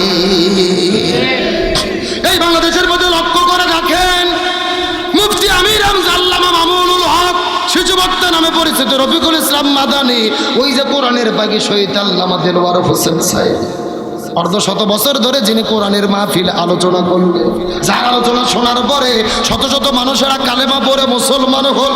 যেই মানুষটা কাবা ঘরের মধ্যে ঢুকে নামাজ পড়ার মতো অনুমতি পাইল, যেই মানুষটাকে বুকের মধ্যে জড়িয়ে ধরে কাবা শরীফের ইমাম কপালের মধ্যে চুমু খাইল, ওই কোরআনের বাগী শহীদ আল্লামা দেলওয়ার হোসেন সাইদিকে 1 নয় 2 নয় 13 বছর ধরে জেলের মধ্যে বন্দি রাখার পরে ওই জেল থেকে বের করে হসপিটালের মধ্যে ভর্তি করে ইনজেকশনের সিরিজের মধ্যে বিষ ঢুকাইয়া আল্লামা সাইদিকে পরিকল্পিতভাবে তারা হত্যা করেছে।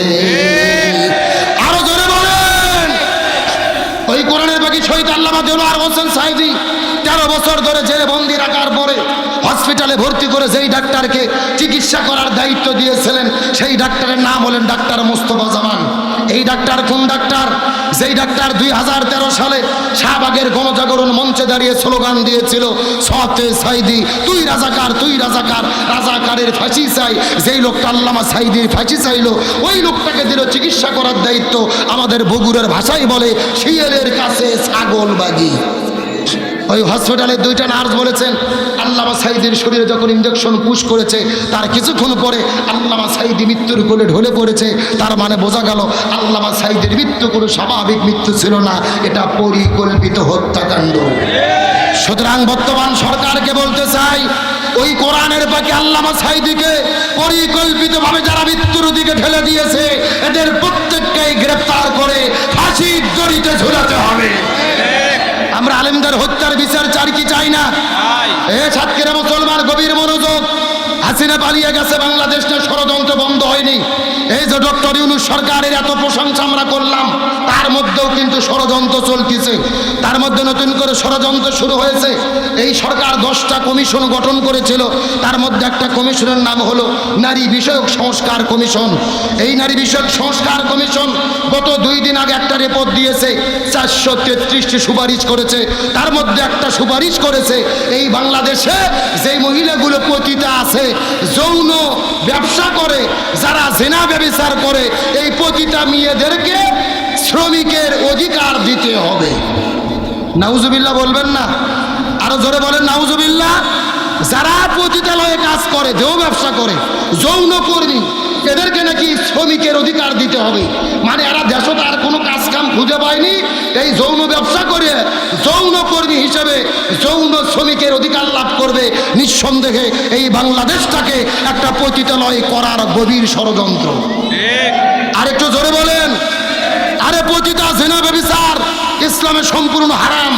আপনাদের উচিত ছিল এটা কিভাবে বন্ধ করা যায়, এই প্রতিটা মেয়েদের কিভাবে অধিকার প্রতিষ্ঠা করা যায়, কিভাবে স্বামীর ঘরে পাঠানো যায়, প্রতিটা বন্ধ করে এদের সৎ জীবনে পাঠানো যায়।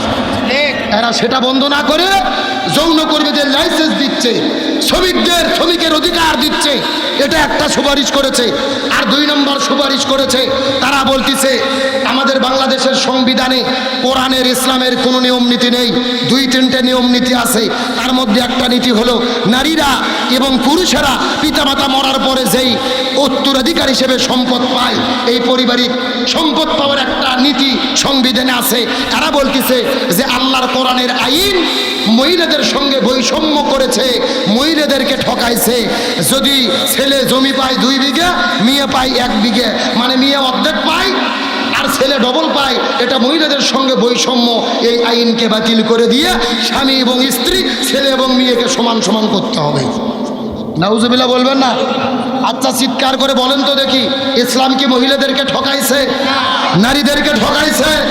যেই জামানায় নারীর কোনো অধিকার ছিল না, জীবন্ত কন্যা সন্তানকে হত্যা করা হতো, আমার নবী সেই জামানায় নারীদের অধিকার দিয়েছেন। রাসূল বলেছেন যার বাড়িতে একটা কন্যা তার একটা জান্নাত, যার 2টা কন্যা তার 2টা জান্নাত, যার 3টা কন্যা আমি নবী আমার সাথে জান্নাত। রাসূল বলেছেন মায়ের পায়ের নিচে সন্তানের বেশ। এই মহিলাদের কত অধিকার দিয়েছে। একটা কন্যা জন্মগ্রহণ করা থেকে শুরু করে বিবাহ পর্যন্ত তার বাবা তার দায়িত্ব গ্রহণ করে ভরণ পোষণ আদায় করবে।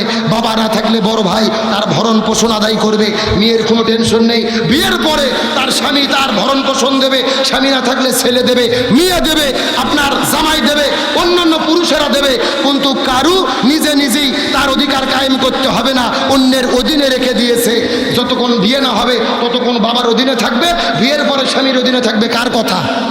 তার মানে বোঝা গেল ওরা যে অর্ধেক সম্পত্তি পাবে, ওই অর্ধেক সম্পত্তিও তো ব্যয় করার জায়গা নেই। কতক্ষণ না কে বাবা তার বিয়ের জন্য সন্তান ব্যয় করবে, সম্পদ ব্যয় করবে, আবার স্বামী তার স্ত্রীর জন্য সম্পদ ব্যয় করবে। তার মানে বোঝা যাচ্ছে, বলি এইগুলোর দিকে লক্ষ্য করবেন না। এদের ষড়যন্ত্র হলো সংবিধানের যে কয়টা কোরআনের বিধান আছে এইগুলো তারা এখান থেকে বাদ দিয়ে ইসলাম বহির্ভূত সংবিধান তৈরি করতে চায়। এই যে নারী সংস্কার কমিশনের প্রধানকে জাফরুল্লাহ চৌধুরী মারা গেছে, শিরিন হক তার স্ত্রী হলো এটার প্রধান। এদের ছবি থেকে বোঝা যায় তারা ছেলে নামিয়ে লেডিস না জন্ডিস বোঝার কোনো বুদ্ধি নেই। তাহলে গভীর মনোযোগ ভালো করে বোঝেন। মেয়ে পাবে অর্ধেক সম্পত্তি, ছেলে পাবে ডবল। আরে ও অর্ধেকই তো ঠিক মতো দেয় না। কতক্ষণ না কে বাবার ভাই যদি অর্ধেকই ঠিক মতো দিত তাও তাদের অধিকার কায়েম হতো। মেয়ে জমি পাবে 6 বিঘা, ওকে 2 বিঘা দিয়ে বলে মা তুই আমার জন্য দোয়া করিস, আমি হজে যাচ্ছি। কতক্ষণ না কে 6 বিঘা পাবে 2 বিঘা দেয়, 1 বিঘা পাবে 1 শতক দেয়। আরে আল্লাহর কোরআন যতটুকু দিয়েছে এতটুকু যদি কায়েম করতে পারো আর মহিলাদের কোনো কষ্ট থাকবে না। এটা গেল 2 নম্বর। আর 3 নম্বর তারা বলেছে ইসলামী আইন মেনে বিবাহ হওয়ার দরকার নাই। ধর্মীয় ভিত্তিতে কেন বিবাহ হতে হবে? ধর্মীয় নীতির বাইরেও ইচ্ছা মতো বিয়ে করা যাবে। নাউজুবিল্লাহ। এখন বলেন তো দেখি, ইসলামী নিয়ম বাদ দিয়ে যদি বিয়ে করা হয় ওই বিয়েকে আল্লাহর দরবারে কবুল হবে? তার মানে ওরা চাচ্ছে শরীয়ত বাদ দিয়ে বিয়ের সিস্টেম চালু করে পুরো দেশটা জেনা ব্যবসায় ভরপুর করে জারদ সন্তানের কারখানা তৈরি করতে চাচ্ছে। আমরা ডক্টর ইউনূস সরকারকে বলতে চাই, আপনার পক্ষে আমরা কথা বলেছি, আপনাকে সমর্থন করেছি, কিন্তু নারী সংস্কার কমিশনের কথা মতো কোরআন বিরোধী আইন যদি বাংলাদেশে পাশ করা হয় এই বাংলাদেশের কোটি জনতা আপনাদের বিরুদ্ধে রাজপথে নামতে বাধ্য হবে। কোরআন বিরোধী ইসলাম বিরোধী কোন আইন আমরা করতে দেব? সেই রকম এই সরকারকে সমর্থন করেছি, আবার এই সরকারকে লাল কার্ড দেখাতেও আমরা সময় নেব না। একেবারে সোজা কথা, ইসলামের সঙ্গে কোরআনের সঙ্গে যারা শত্রুতা করবে এদের সঙ্গে আমাদের বন্ধুত্ব হতে পারে। সুতরাং ডক্টর ইউনূস সরকারকে বলি, নারী সংস্কার কমিশনকে বাতিল করে দেন, পুরো কমিশন বাতিল করেন, এদের সমস্ত প্রস্তাবকে বাতিল করে দেন। ইসলাম বিরোধী কোনো প্রস্তাব মানা হবে? আপনাদের মনে হয় খুবই কষ্ট হচ্ছে, রাগ করতেছেন। আলোচনা কি আর কয়েক মিনিট চলবে? কথা বলেন চলবে? তাহলে চিৎকার করে বলেন আলোচনার বিষয় কি? আরো জোরে বলেন। আমার বন্ধুগণ, মুসলমান ভাইরা গভীর মনোযোগ, কোনো দিকে তাকাতাকি নাই, কোনো দিকে নজর নাই। কথাগুলো সুন্দর করে বোঝার চেষ্টা করবেন। নবী রাসূলের পরীক্ষা সম্পর্কে আমরা জানলাম। কোরআনের পাকে আল্লামা সাঈদীর জীবনের দিকে লক্ষ্য করে দেখেন, এইবার বাংলাদেশের মধ্যে আমরা যতগুলো মানুষ ইমানের পরীক্ষা দিতে দেখেছি তার মধ্যে সবচাইতে শীর্ষ হলো কোরআনের পাখি আল্লামা সাঈদী।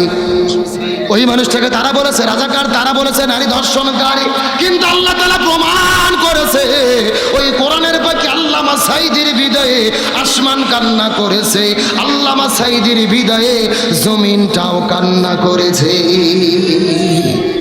আল্লামা সাঈদীর বিদায়ে আসমান কান্না করেছে, জমিনটাও কান্না করেছে।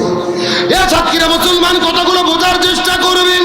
জানি না আর যেমন আপনাদের মধ্যে আসতে পারবো কি পারবো না, ছোট্ট করে একটা মেসেজ আপনাদেরকে দিয়ে বিদায় চলে যেতে চাই। আল্লামা সাঈদীর বিদায়ে আসমান জমিন কেমনে কান্না করলো আমাদের জানতে মন চায় কি চায় না? আরো জোরে বলেন। আমি অবশ্যই আপনাদের মধ্যে আলোচনা করব, তবে এখন যদি অনুমতি দেন মহিলাদের জন্য 2 মিনিট কিছু বলবো। বলার দরকার আছে না নাই? কথাগুলো সুন্দর করে বোঝার চেষ্টা করবেন। আমার নবীজি মিরাজের রজনীতে সর্বপ্রথম চলে গেলেন জান্নাতের ভেতরে। ওই জান্নাতটা পরিভ্রমণ করার পরে যখন জান্নামের মধ্যে চলে গেলেন, ওই জান্নামে যাওয়ার পরে লক্ষ্য করে দেখে ওই জান্নামের ভেতরে হাজার হাজার মহিলাদেরকে আগুন দিয়ে দাউ দাউ দাউ দাউ করে জ্বালানো হচ্ছে। আর এই মহিলাগুলো চিৎকার করে চেঁচামেচি করতেছে, আর মহিলাদের মাথার উপরে বসে কিছু কাকগুলো বসে থেকে তাদের মাথার মগজগুলো ঠুকুরে ঠুকুরে খাচ্ছে। এই দৃশ্য দেখার পর নবীদের মনটা বড় খারাপ হয়ে গেলেন। জিবরাইলকে জিজ্ঞাসা করে বলেন, এ ভাই জিবরাইল, এই সমস্ত মহিলাগুলো কারা তুমি বলো তো দেখি। এমন সময় জিবরাইল ডাকতে বলে, ইয়া রাসূলুল্লাহ, মনের মধ্যে কষ্ট নেবেন না। এই মাত্র আল্লাহর পক্ষ থেকে জিবরাইল আসার পরে রাসূলকে ডাকতে বলে, ইয়া রাসূলুল্লাহ, এই মাত্র আল্লাহ তাআলা জানাই দিল আপনার উম্মতের ভেতরে অধিকাংশ মহিলারা জাহান্নামে যাবে। অধিকাংশ মহিলাগুলো যাবে কোথায়? এই কথা শোনার পরে নবীজির মনটা বড় খারাপ হয়ে গেল। জিবরাইলকে জিজ্ঞেস করলেন, হে ভাই জিবরাইল, অধিকাংশ মহিলা কেন জাহান্নামের মধ্যে যাবে? তুমি দয়া করে বলো তো দেখি। জিবরাইল ডাকতে বলে, ইয়া রাসূলুল্লাহ, অধিকাংশ মহিলা জাহান্নামের মধ্যে যাবে। এর পেছনে অনেকগুলো কারণ রয়েছে, তার ভেতরে প্রধানত কারণ হলো 2টা। জোরে বলেন কয়টা? সাউন্ড নাই আপনাদের? কি কষ্ট হচ্ছে? চিৎকার করে বলেন, অধিকাংশ মহিলা জাহান্নামে যাবে কারণ হলো কয়টা? আরো জোরে। কোন 2টা কারণে মহিলারা জাহান্নামের মধ্যে যাবে আমাদের জানার দরকার আছে না নাই? আপনাদের দরকার না থাকলেও মহিলাদের দরকার। এ মা বোনদেরকে এই জায়গার মধ্যে আটকায় রাখলাম, গভীর মনোযোগ। আমার মা বোনদেরকে ডাকতে বলি, মা বোনেরা ধৈর্য ধারণ করে কয়েকটা মিনিট আর বসার চেষ্টা করবেন। আমি সামান্য একটা মেসেজ দেওয়ার পরে সামনের দিকে চলে যেতে চাই। আল্লামা সাঈদীর বিদায়ে আসমানটা কান্না করেছে, আল্লামা সাঈদীর বিদায়ে জমিনটাও কান্না করেছে।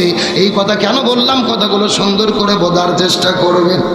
আল্লামা ইমাম তাইমিয়া রহমাতুল্লাহ আলাইহি তার কিতাবের মধ্যে বর্ণনা করে বলেন, আল্লাহর প্রিয় বান্দারা যখন জমিন থেকে বিদায় নিয়ে চলে যায়, তাদের বিদায়ের পরে আসমান কান্না করে, জমিনটাও কান্না করে। ওই কোরআনের পাখি আল্লামা সাঈদী যখন বিদায় নিয়ে চলে গেল, আমার আগের দিনে মাহফিল ছিল জয়পুরহাট জেলার ভেতরে। ওই জায়গার মধ্যে মাহফিল করার পরে হঠাৎ করে যখন মৃত্যুর খবর চতুর্দিকে ছড়ে পড়লো, টেলিভিশনের মধ্যে, ইন্টারনেট, ফেসবুকের মধ্যে যখন বলা শুরু হলো ব্রেকিং নিউজ, আল্লামা সাঈদী মৃত্যুবরণ করেছে, প্রথম কেউ বিশ্বাস করতে চাই নাই রে। একজন আর একজনকে মোবাইল করে, আর একজন আর একজনকে টেলিফোন করে। মানুষেরা মনে মনে ভেবেছিল আগের দিন সন্ধ্যার দিকে হসপিটালের ভেতরে আল্লামা সাঈদীকে প্রিজন ভ্যান থেকে যখন নামানো হয়েছিল, আল্লামা সাঈদী দাঁতগুলো বের করে এমন জোরে একটা ফেলফেলাইয়া হাসি দিয়েছিল, যে হাসির দৃশ্যটা এখন পর্যন্ত আমাদের চোখের মধ্যে ভাসতেছে। মানুষেরা মনে মনে ভেবেছিল ওই কোরআনের পাখিটা আবার মনে হয় আমাদের মধ্যে ফিরে আসবে। সাতক্ষীরা মুসলমান গভীর মনোযোগ লক্ষ্য করুন। ওই জয়পুরহাট থেকে রওনা করলাম ঢাকার উদ্দেশ্যে। যাইতে যাইতে ঢাকার মধ্যে যখন পৌঁছে গেলাম, ফজর নামাজের আজান দিয়ে আল্লামা সাঈদীর লাশের চতুর্দিকে হাজার হাজার মানুষ সারা রাত দাঁড়িয়েছিলেন, হাউমা করে করে শিশু বাচ্চার মতো কান্না করে করে দোয়া করে।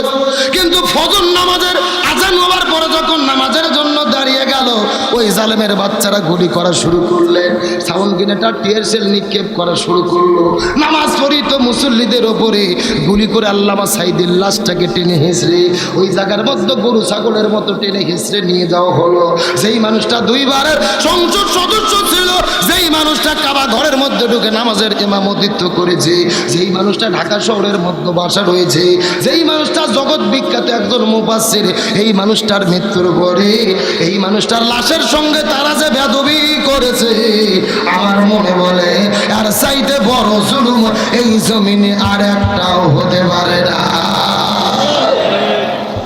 আমার বন্ধুগণ, মুসলমান ভাইরা, গভীর মনোযোগ। ওই লাশটা ওখান থেকে নিয়ে টেনে গেছে রে খুলনায়, কবরটা দেওয়ার কথা ছিল, ওই জালেমের বাচ্চারা সেই জায়গার মধ্যে কবর দিতে দেবে না। সূরা আল্লামা সাঈদী ফাউন্ডেশনের দিকে লাশটা নিয়ে রওনা করা হলো। ঘোষণা করা হলো বেলা 2টার দিকে তার জানাজা হবে। আমরাও ঢাকা থেকে রওনা করলাম পিরোজপুরের উদ্দেশ্যে। ওই ঢাকা থেকে রওনা করার পরে 9টা সাড়ে 9টার দিকে যখন পিরোজপুরে পৌঁছে গেছি, আল্লাহর কসম করে বলি, মিথ্যে কথা বলবো না, যেই মাঠের মধ্যে জানাজা হবে ওই মাঠ থেকে কমপক্ষে 15 কিলো দূর পর্যন্ত মাত্র 3 ঘন্টার প্রচারে হাজার হাজার গাড়িগুলো আসার পরে রাস্তাগুলো ব্লক হয়ে গেছে রে। আর চতুর্দিক থেকে লক্ষ লক্ষ মানুষগুলো হাউমাউ করে করে কান্না করে করে পঙ্গপালের মতো আল্লামা সাঈদীকে একটা নজর দেখার জন্য তারা পাগল হয়ে গেছে। প্রায় 1.5-2 ঘন্টা ধরে কষ্ট করে জামগুলো ঠেলার পরে যেই মাটির মধ্যে জানাজা হবে, মাঠের মধ্যে যাওয়ার পরে লক্ষ্য করে দেখি লক্ষ লক্ষ মানুষ জড়ো হয়ে গেছে। 2টার দিকে জানাজা হওয়ার কথা, 12:30টার দিকে প্রশাসনগুলো জোর করে জবরদস্তি করে জানাজাটা পড়াই দিল। জানাজাটা যখন শুরু হলো, লক্ষ লক্ষ মানুষ চতুর্দিকে দাঁড়িয়ে গেছে। আল্লাহর কসম করে বলি, কোরআন আমার সামনে মিথ্যা কথা বলবো না। এই জীবনে কত জানাজার নামাজ দেখেছি, বাবা মা মারা গেলে সন্তান কান্না করে না, আবার সন্তান মারা গেলে এমনও বাবা মা সে কান্না করে না, বড় ভাই মারা গেলে ছোট ভাই কান্না করে না। অথচ এই মাঠের ভেতরে আল্লামা সাঈদীর জানাজা যখন শুরু হলো, চতুর্দিক থেকে লক্ষ লক্ষ মানুষেরা হাউমাউ করে করে কান্না করা শুরু করেছে। কেউ বা কান্না করে করে সেন্সলেস হয়ে মাটির মধ্যে পড়ে গেছে, কেউ বা ওখান থেকে দাঁড়িয়ে চলে গেছে, কেউ বা কান্না করে অজ্ঞান হয়ে পড়ে যাচ্ছে রে। আমার মনে হচ্ছিল যেন আল্লাহ হাসরের ময়দানের একটা চিত্র জমিনের মধ্যে দেখাতে যায়। লিল্লাহ তাকবীর। আল্লাহ তাআলা আমাকে তৌফিক দিয়েছিলেন সেই জানাজায় উপস্থিত হওয়ার জন্য। আমার জীবনের যতগুলো আল্লাহর কাছে ভালো চাওয়া ছিল, আল্লাহর কাছে শুকরিয়া আদায় করি। এই জানাজার মধ্যে আল্লাহ সরাসরি উপস্থিত হওয়ার মতো তৌফিক দিয়েছিলেন। আল্লামা সাঈদীর বিদায়ে আসমান জমিন কেমনে কান্না করলো, কথাটা ভালো করে বোঝার চেষ্টা করবে। আল্লামা সাঈদীর বিদায়ের পরে সারা বাংলাদেশে 64 জেলার মধ্যে ঝিরি ঝিরি ঝিরি ঝিরি গুই গুই বৃষ্টি নাজির হলো। এই বাংলাদেশ স্বাধীনতার পরে 54 বছরের রেকর্ড হলো। সাতক্ষীরাতে বৃষ্টি হলে খুলনার মধ্যে হয় না, খুলনার মধ্যে বৃষ্টি হলে ঢাকাতে হয় না, আবার ঢাকায় বৃষ্টি হলে চট্টগ্রাম সিলেটের মধ্যে হয় না রে। কিন্তু আল্লামা সাঈদীর মৃত্যুর পরে বাংলাদেশের 64টা জেলার ভেতরে গুড়ি গুড়ি গুড়ি গুড়ি বৃষ্টি নাজিল হয়েছে। সাতক্ষীরা মুসলমান, গভীর মনোযোগ লক্ষ্য করুন। এই জায়গার মধ্যে শেষ নয়, ফজর নামাজ পড়ার পরে আল্লামা সাঈদী ফাউন্ডেশনে কেন্দ্র মসজিদের পাশে যখন কবর করা শুরু হলো, আকাশ থেকে ঝমঝম ঝমঝম করে বৃষ্টি পড়া শুরু করলেন। কবরটা করা যখন শেষ হয়ে গেল, বৃষ্টিটা বন্ধ হয়ে গেল, সূর্যের আলো আবার বের হয়ে গেল। 3টা পর্যন্ত ভালো রোদ ছিল। জানাজাটা শেষ হয়ে লাশটা যখন কবরের মধ্যে নামাবে, আবার ঝমঝম ঝমঝম ঝমঝম ঝমঝম করে বৃষ্টি শুরু হলো। এখন আমি আপনাদেরকে জিজ্ঞাসা করি, বলেন তো দেখি, এ সাতক্ষীরার মুসলমান, বৃষ্টি হয় কার হুকুমে? আবার বৃষ্টি বন্ধ হয় কার হুকুমে? এই জায়গার মধ্যে শেষ নয় রে মুসলমান।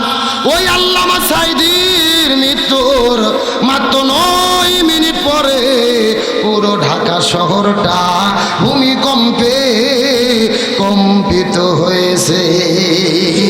লিল্লাহ তাকবীর।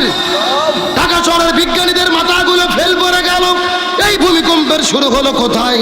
এই ভূমিকম্পের শেষ হলো কোথায়? কত রিক্টার স্কেলে ভূমিকম্পটা হলো কেউ বলতে পারে না। বিজ্ঞানীরা ফেল পড়ে গেল। আল্লামা সাঈদীর মৃত্যুর মাত্র 9 মিনিট পরে পুরো ঢাকা ঢাকা শহরটা ভূমিকম্পের মধ্যে কেঁপে উঠলো। আল্লাহ তাআলা বুঝাইতে চাই, আল্লামা সাঈদীর মৃত্যুর পরে আল্লামা সাঈদীকে তোমরা বলেছো রাজাকার, তোমরা বলেছো নারী ধর্ষণকারী। আল্লাহ প্রমাণ করেছে আল্লামা সাঈদী ধর্ষণকারী রাজাকার নয়, আল্লামা সাঈদী ছিলেন আমার আল্লাহর বন্ধু। এই বাংলাদেশে সেটা প্রমাণ হয়ে গেল। আল্লামা সাঈদীকে হত্যা করলেন 14 আগস্টে। 15 আগস্টের মধ্যে আল্লামা সাঈদীর জানাজার নামাজটা পর্যন্ত পড়তে দিল না। কবরের চতুর্দিকে মানুষদেরকে জিয়ারত পর্যন্ত করতে দেয় নাই। কত বড় জালেমের বাচ্চা! এই বাংলাদেশে অন্তত 1000 মসজিদের ভেতরে ইমামের আল্লামা সাঈদীর জন্য দোয়া করার কারণে তাদের মসজিদ থেকে চাকরি থেকে বঞ্চিত করে বের করে দেওয়া হয়েছে। আল্লাহর কি খেলা! 15 আগস্টে আল্লামা সাঈদীর লাশের সঙ্গে তোমরা বেয়াদবি করলে, আর পরের বছর 5ই আগস্টে এই দেশ থেকে তোমরা ছাড়তে বাধ্য হলে। আল্লাহ প্রমাণ করে দিল আল্লামা সাঈদীর সঙ্গে বেয়াদবি করার পরে একটা বছরও তারা ক্ষমতায় থাকতে পারে না। আছে নাকি পালাইছে? আরো জোরে বলেন। কিন্তু আমি বলতে চাই, সাতক্ষীরার মুসলমান, শেষ কথাটা কান খাড়া করে ভালো করে মাথার মধ্যে ঢোকানোর চেষ্টা করবেন। আমি বিশ্বাস করি আজকের মাহফিলের মধ্যে বিএনপির ভাইরা আছে, জামাতের ভাইরা আছে, গত 16 বছর আওয়ামী লীগকে সমর্থন করতো। এইরকম 2-4 জন লোক থাকলেও থাকতে, তার মানে সব দলের লোক এই মাহফিলে আছে। কিন্তু বুকের মধ্যে হাত দিয়ে সত্য করে বলেন তো দেখি, দল মত নির্বিশেষে আমরা সবাই আল্লামা সাঈদীকে ভালোবাসতাম কি বাসতাম না? আরো জোরে বলেন। তার মানে বোঝা গেল দল যার যার, কিন্তু আল্লামা সাঈদী সবার। কিন্তু একটা কথা আমি বলতে চাই, সাতক্ষীরার মুসলমান, এই বাংলাদেশে আল্লামা সাঈদীর নামে ওয়াজ করার বক্তার অভাব নাই। আল্লামা সাঈদীর কথা শোনার পরে কান্না করার লোকের অভাব। গভীর মনোযোগ দিয়ে কথাটা বোঝার চেষ্টা করবেন। উল্টো কিছু বক্তব্য আমি আপনাদের মধ্যে দিতে চাই। অবশ্যই আল্লামা সাঈদীকে ভালোবাসবেন, কিন্তু শুধু মুখে মুখে ভালোবাসলে হবে না। আল্লামা সাঈদী সারা জীবন 2টা স্বপ্ন দেখেছে। চিৎকার করে বলেন তো দেখি কয়টা? আল্লামা সাঈদী সারা জীবন 2টা স্বপ্ন দেখেছে। তার মধ্যে প্রথম নম্বর স্বপ্ন হলো আল্লাহ আমাকে শাহাদাতের মৃত্যু দান করবেন। আমার মনে বলে 13 বছর জেল থাকার পরে হসপিটালে ভর্তি করে ইনজেকশনে সিরিজে বিষ দিয়ে হত্যা করেছে। এর উসিলায় আল্লাহ তাকে শহীদ হিসেবে কবুল করবে ইনশাআল্লাহ। আর আল্লামা সাঈদীর 2 নম্বর স্বপ্ন হলো আল্লাহ আপনি আমাকে ততক্ষণ পর্যন্ত মৃত্যু দেবেন না, আমাকে ততক্ষণ মৃত্যু দেবেন না যতক্ষণ বাংলাদেশে কোরআনের রাষ্ট্র কায়েম না হয়, যতদিন পর্যন্ত কোরআন বাংলাদেশের পার্লামেন্টে পাস না হয়, যতদিন পর্যন্ত কোরআন দিয়ে বাংলাদেশ না চলে, এটা দেখা না পর্যন্ত আমাকে মৃত্যু দিবেন না। এখন আমি আপনাদের জিজ্ঞাসা করি, বলেন তো এ সাতক্ষীরার মুসলমান, আল্লামা সাঈদী বিদায় নিয়ে চলে গেছে, বাংলাদেশকে কোরআন দিয়ে চলে? আরো জোরে বলেন চলে? তার মানে বোঝা গেল শুধু আল্লামা সাঈদীর জন্য কান্না করলে হবে না, আল্লামা সাঈদীর স্বপ্ন পূরণে আমাদের কাজ করতে হবে। আরো জোরে বলেন। আল্লামা সাঈদীর ভালোবাসার লোকের অভাব নাই, আল্লামা সাঈদীর নামে ওয়াজ করার লোকের অভাব নাই, আল্লামা সাঈদীর জন্য কান্না করার লোকের অভাব নাই। কিন্তু আল্লামা সাঈদী যেই আদর্শ নিয়ে বিদায় নিয়েছে, ওই আদর্শ গ্রহণ করে ইসলামী আন্দোলনের কর্মী হয়ে কোরআনকে বিজয় করার কর্মীর বড় অভাব। এই জন্য আমি আপনাদের পরিষ্কার করে বলি, আল্লামা সাঈদী স্বপ্ন দেখেছে বাংলাদেশ কোরআন দিয়ে চলুক। আল্লামা সাঈদীর সেই স্বপ্ন পূরণ হোক। আপনারা কি চান? জোরে বলেন চান? ভালো করে বোঝার চেষ্টা করবেন। স্বাধীনতার 54 বছর পার হয়ে গেছে, একদল ক্ষমতায় এসেছে আর একদল ক্ষমতার থেকে চলে গেছে, আমরা শান্তি পাইনি। আল্লাহর কোরআন বলেন, ওমানা আরদাং যিকরি ফাইন্না লাহু মাঈশাতান দঙ্কা। আল্লাহর কোরআন যেই জমিনে চলে না, ওই জমিনে শান্তি থাকতে পারে না। সুতরাং শান্তি যদি পেতে চাও, ফামান তাবিয়া হুদাইয়া ফালা খাউফুন আলাইহিম ওয়ালা হুম ইয়াহজানুন। এই জমিনে কোরআন কায়েম করতে হবে। কার কথা? শেষ কথা লক্ষ্য করেন। এই যে আপনারা এখানে লিখে দিয়েছেন আব্দুল সালাম যুক্তিবাদী, আমি যুক্তিতে কিছু কথা আপনাদেরকে বুঝাই। মনে করেন বাংলাদেশের ঢাকা শহরে বিশাল বড় একটা পানির ট্যাঙ্কি আছে, যেরকম কিসের ট্যাঙ্কি, ওই ট্যাঙ্কির মধ্যে থেকে পাইপ দিয়ে দিয়ে বাংলাদেশের 64টা জেলায় পানি সাপ্লাই দেওয়া হয়। কিন্তু ঢাকাতে যে পানির ট্যাঙ্কি আছে, ওই ট্যাঙ্কির ভেতরে একটা মরা বিড়াল মরিয়ে পচে গন্ধ উঠে আছে। আমার কথা বোঝা যায়? একটা পাইপ আস্তে আস্তে আস্তে আস্তে আপনাদের সাতক্ষীরা কলার মতো এসেছে। এখন বলেন তো পাইপটা যেই পানি বের হচ্ছে, পানিটা ভালো না গন্ধ? আমার কথা কি বুঝতেছেন? বলেন ভালো না গন্ধ? এখন গন্ধলা পানি বের হওয়ার পরে আপনাদের সাতক্ষীরা শহরে যত হুজুর আছে জেলায়, এই যে এরকম বড় বড় হুজুর, ইমাম, মুয়াজ্জিন, খতিব, মুফতি, মুহাদ্দিস, ফকি সব আলেমদেরকে ডেকে বলা হয়েছে, এই হুজুরের গোষ্ঠীরা এই যে গন্ধলা পানি বের হচ্ছে তোমরা ফু দিয়ে দিয়ে পরিষ্কার করো। হবে? কতক্ষণ হবে? আচ্ছা বলেন তো, পানি পরিষ্কার করতে গেলে কি পরিষ্কার করা লাগবে? ওই ঢাকা শহরের ট্যাঙ্কি পরিষ্কার করা লাগবে। এটা কি বুঝতে পেরেছেন? এবার আসল ওয়াজ শোনেন, আসল ওয়াজ। এই বাংলাদেশের শান্তি প্রতিষ্ঠার একটা ট্যাঙ্কি আছে, যার নাম হলো সংসদ ভবন। আরেকটু জোরে বলেন।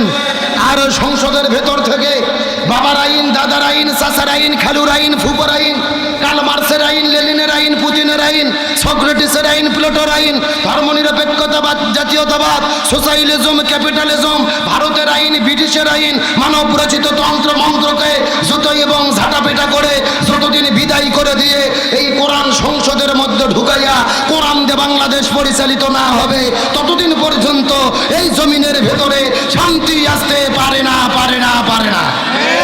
সুতরাং কোরআন বাংলাদেশের পার্লামেন্টে কায়েম হয়ে বাংলাদেশ পরিচালিত হোক, এটাকে আপনারা চান? কারা কারা চান? দুটি হাত আল্লাহকে তুলে দেখাই দেন।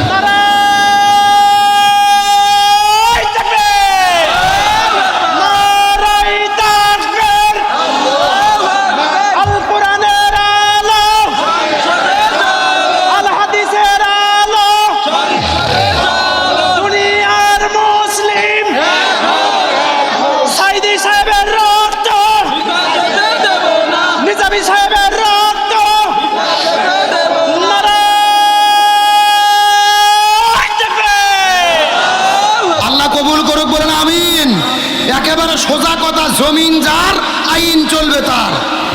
আল্লাহর জমিন আল্লাহর আইন কায়েম ছাড়া শান্তি আসতে পারে? একেবারে সোজা কথা। বাবার নীতি, বেটির নীতি, স্বামীর নীতি, বইয়ের নীতি, চাচার নীতি, চাচির নীতি দিয়ে এই জমিনে শান্তি কায়েম হবে না। শান্তির জন্য কোরআনের নীতি কায়েম করতে হবে। আর কোরআন যতদিন কায়েম করতে না পারবো ততদিন শান্তি আসবে। কোরআন বাংলাদেশে কায়েম হোক, আপনাকে দেখতে চান? চলে বলেন, দেখতে চান? পরিষ্কার করে বলি, স্বাধীনতার 54 বছর গেছে, এক দল এসেছে আর এক দল চলে গেছে, কোন দল আমাদের শান্তি দিতে পারেনি। আজকের ঘোষণা, এই বাংলাদেশে সব দল দেখা শেষ, আগামীতে আলেমদের নেতৃত্বে কোরআনের বাংলাদেশ। এই কোরআনের বাংলাদেশ কায়েম হওয়া ছাড়া শান্তি আসবে।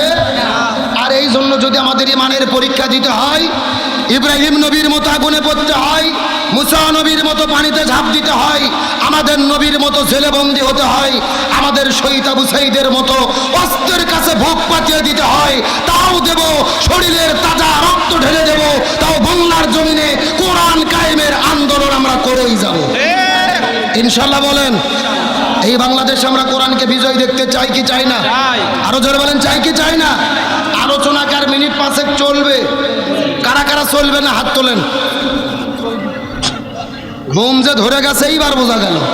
সত্য সত্য কারা কারা চলবে হাত তোলেন তো দেখি। হ্যাঁ, সবাই উঠান। লিল্লাহি তাকবীর। না, সাউন্ড আগের মতো নেই, হাত নামান। আচ্ছা, আপনাদের এইদিকে কি ফুটবল খেলা হয় না? বিয়ে অবিয়ে খেলা হয় না? এক পাশে যারা বিয়ে করতে তারা, আর এক পাশে যারা বিয়ে করেনি তারা, এরকম খেলা হয় না? এখন একটা তাকবীর দেবো, প্রথমে তাকবীর দেবে যারা বিয়ে করেনি তারা, তারপরে তাকবীর দেবে যারা বিয়ে করেছে তারা। দেখি কাদের সাউন্ড বেশি দেখার দরকার আছে না নাই? প্রথমে হাত উঠে অবিবাহিত কারা কারা দেখি, যারা যারা বিয়ে করেন অবিবাহিত। হ্যাঁ, লিল্লাহি তাকবীর, মাশাআল্লাহ, হাত নামাও। এখন যারা যারা বিয়ে করেছেন, বাবা যারা, মুরব্বীরা, বড় ভাইরা, যারা যারা বিয়ে করেছেন হাত তোলেন। যারা যারা বিয়ে করেছেন, হ্যাঁ হ্যাঁ হ্যাঁ, লিল্লাহি তাকবীর। কি হুজুর, সাউন্ড কোনটা বেশি? আপনি বিয়ে করছেন এই জন্য বলতেছেন নাকি? আসলে বিয়ালার সাউন্ড বেশি হওয়ার কারণ হলো বিয়ালাদের সংখ্যা বেশি, কথা কোন থাকে। এখন বিয়ে অবিয়া সবাই মিলে সাথে যদি একটা তাকবীর দেয় সাউন্ড কম হবে না বেশি হবে? সবাই মিলে এমন একটা তাকবীর দেবো আশেপাশে কোনো সার পোকা তেলা পোকা উই পোকা ইসলাম বিদ্বেষী শক্তি যদি থাকে ওদের অন্তর যেন কাঁপনি সৃষ্টি হয়। রাজি আছেন? সবাই টান টান হাত তুলুন তো দেখি সবাই। হ্যাঁ, হাতগুলো ওঠেন, একটু হাতগুলো নাড়াচাড়া করেন। ঘুম সারুক আলহামদুলিল্লাহ। যে এখন হাতগুলো মুষ্টি করেন, মুষ্টি। হ্যাঁ, লিল্লাহে তাকবীর, আল কোরআনের আলো,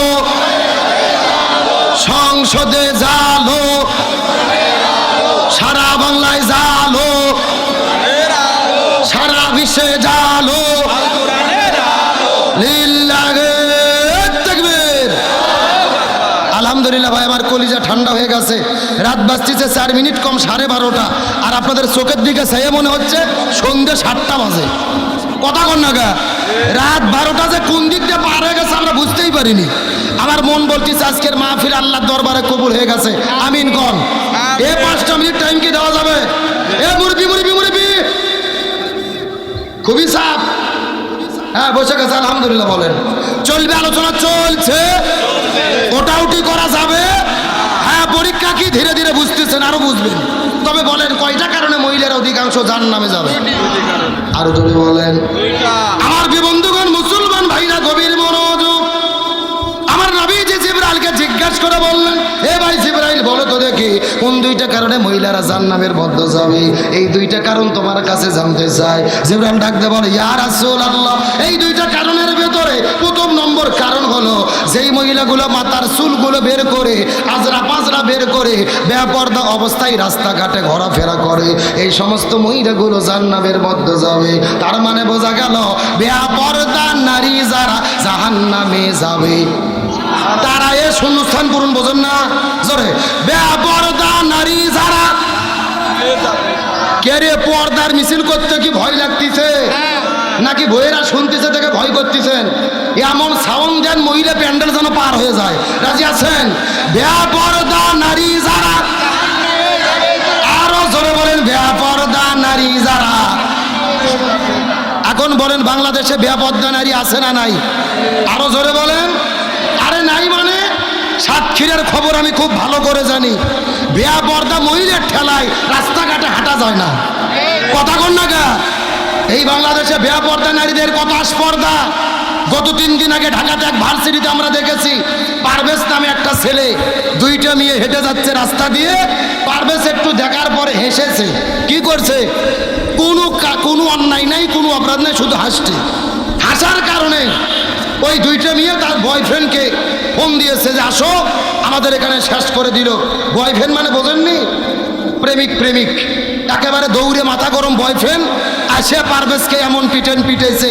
এই পারভেজ নামক ছেলেটি মৃত্যুবরণ করে পৃথিবী থেকে বিদায় নিয়ে চলে গেছে। জোরে বলেন নাউজুবিল্লাহ।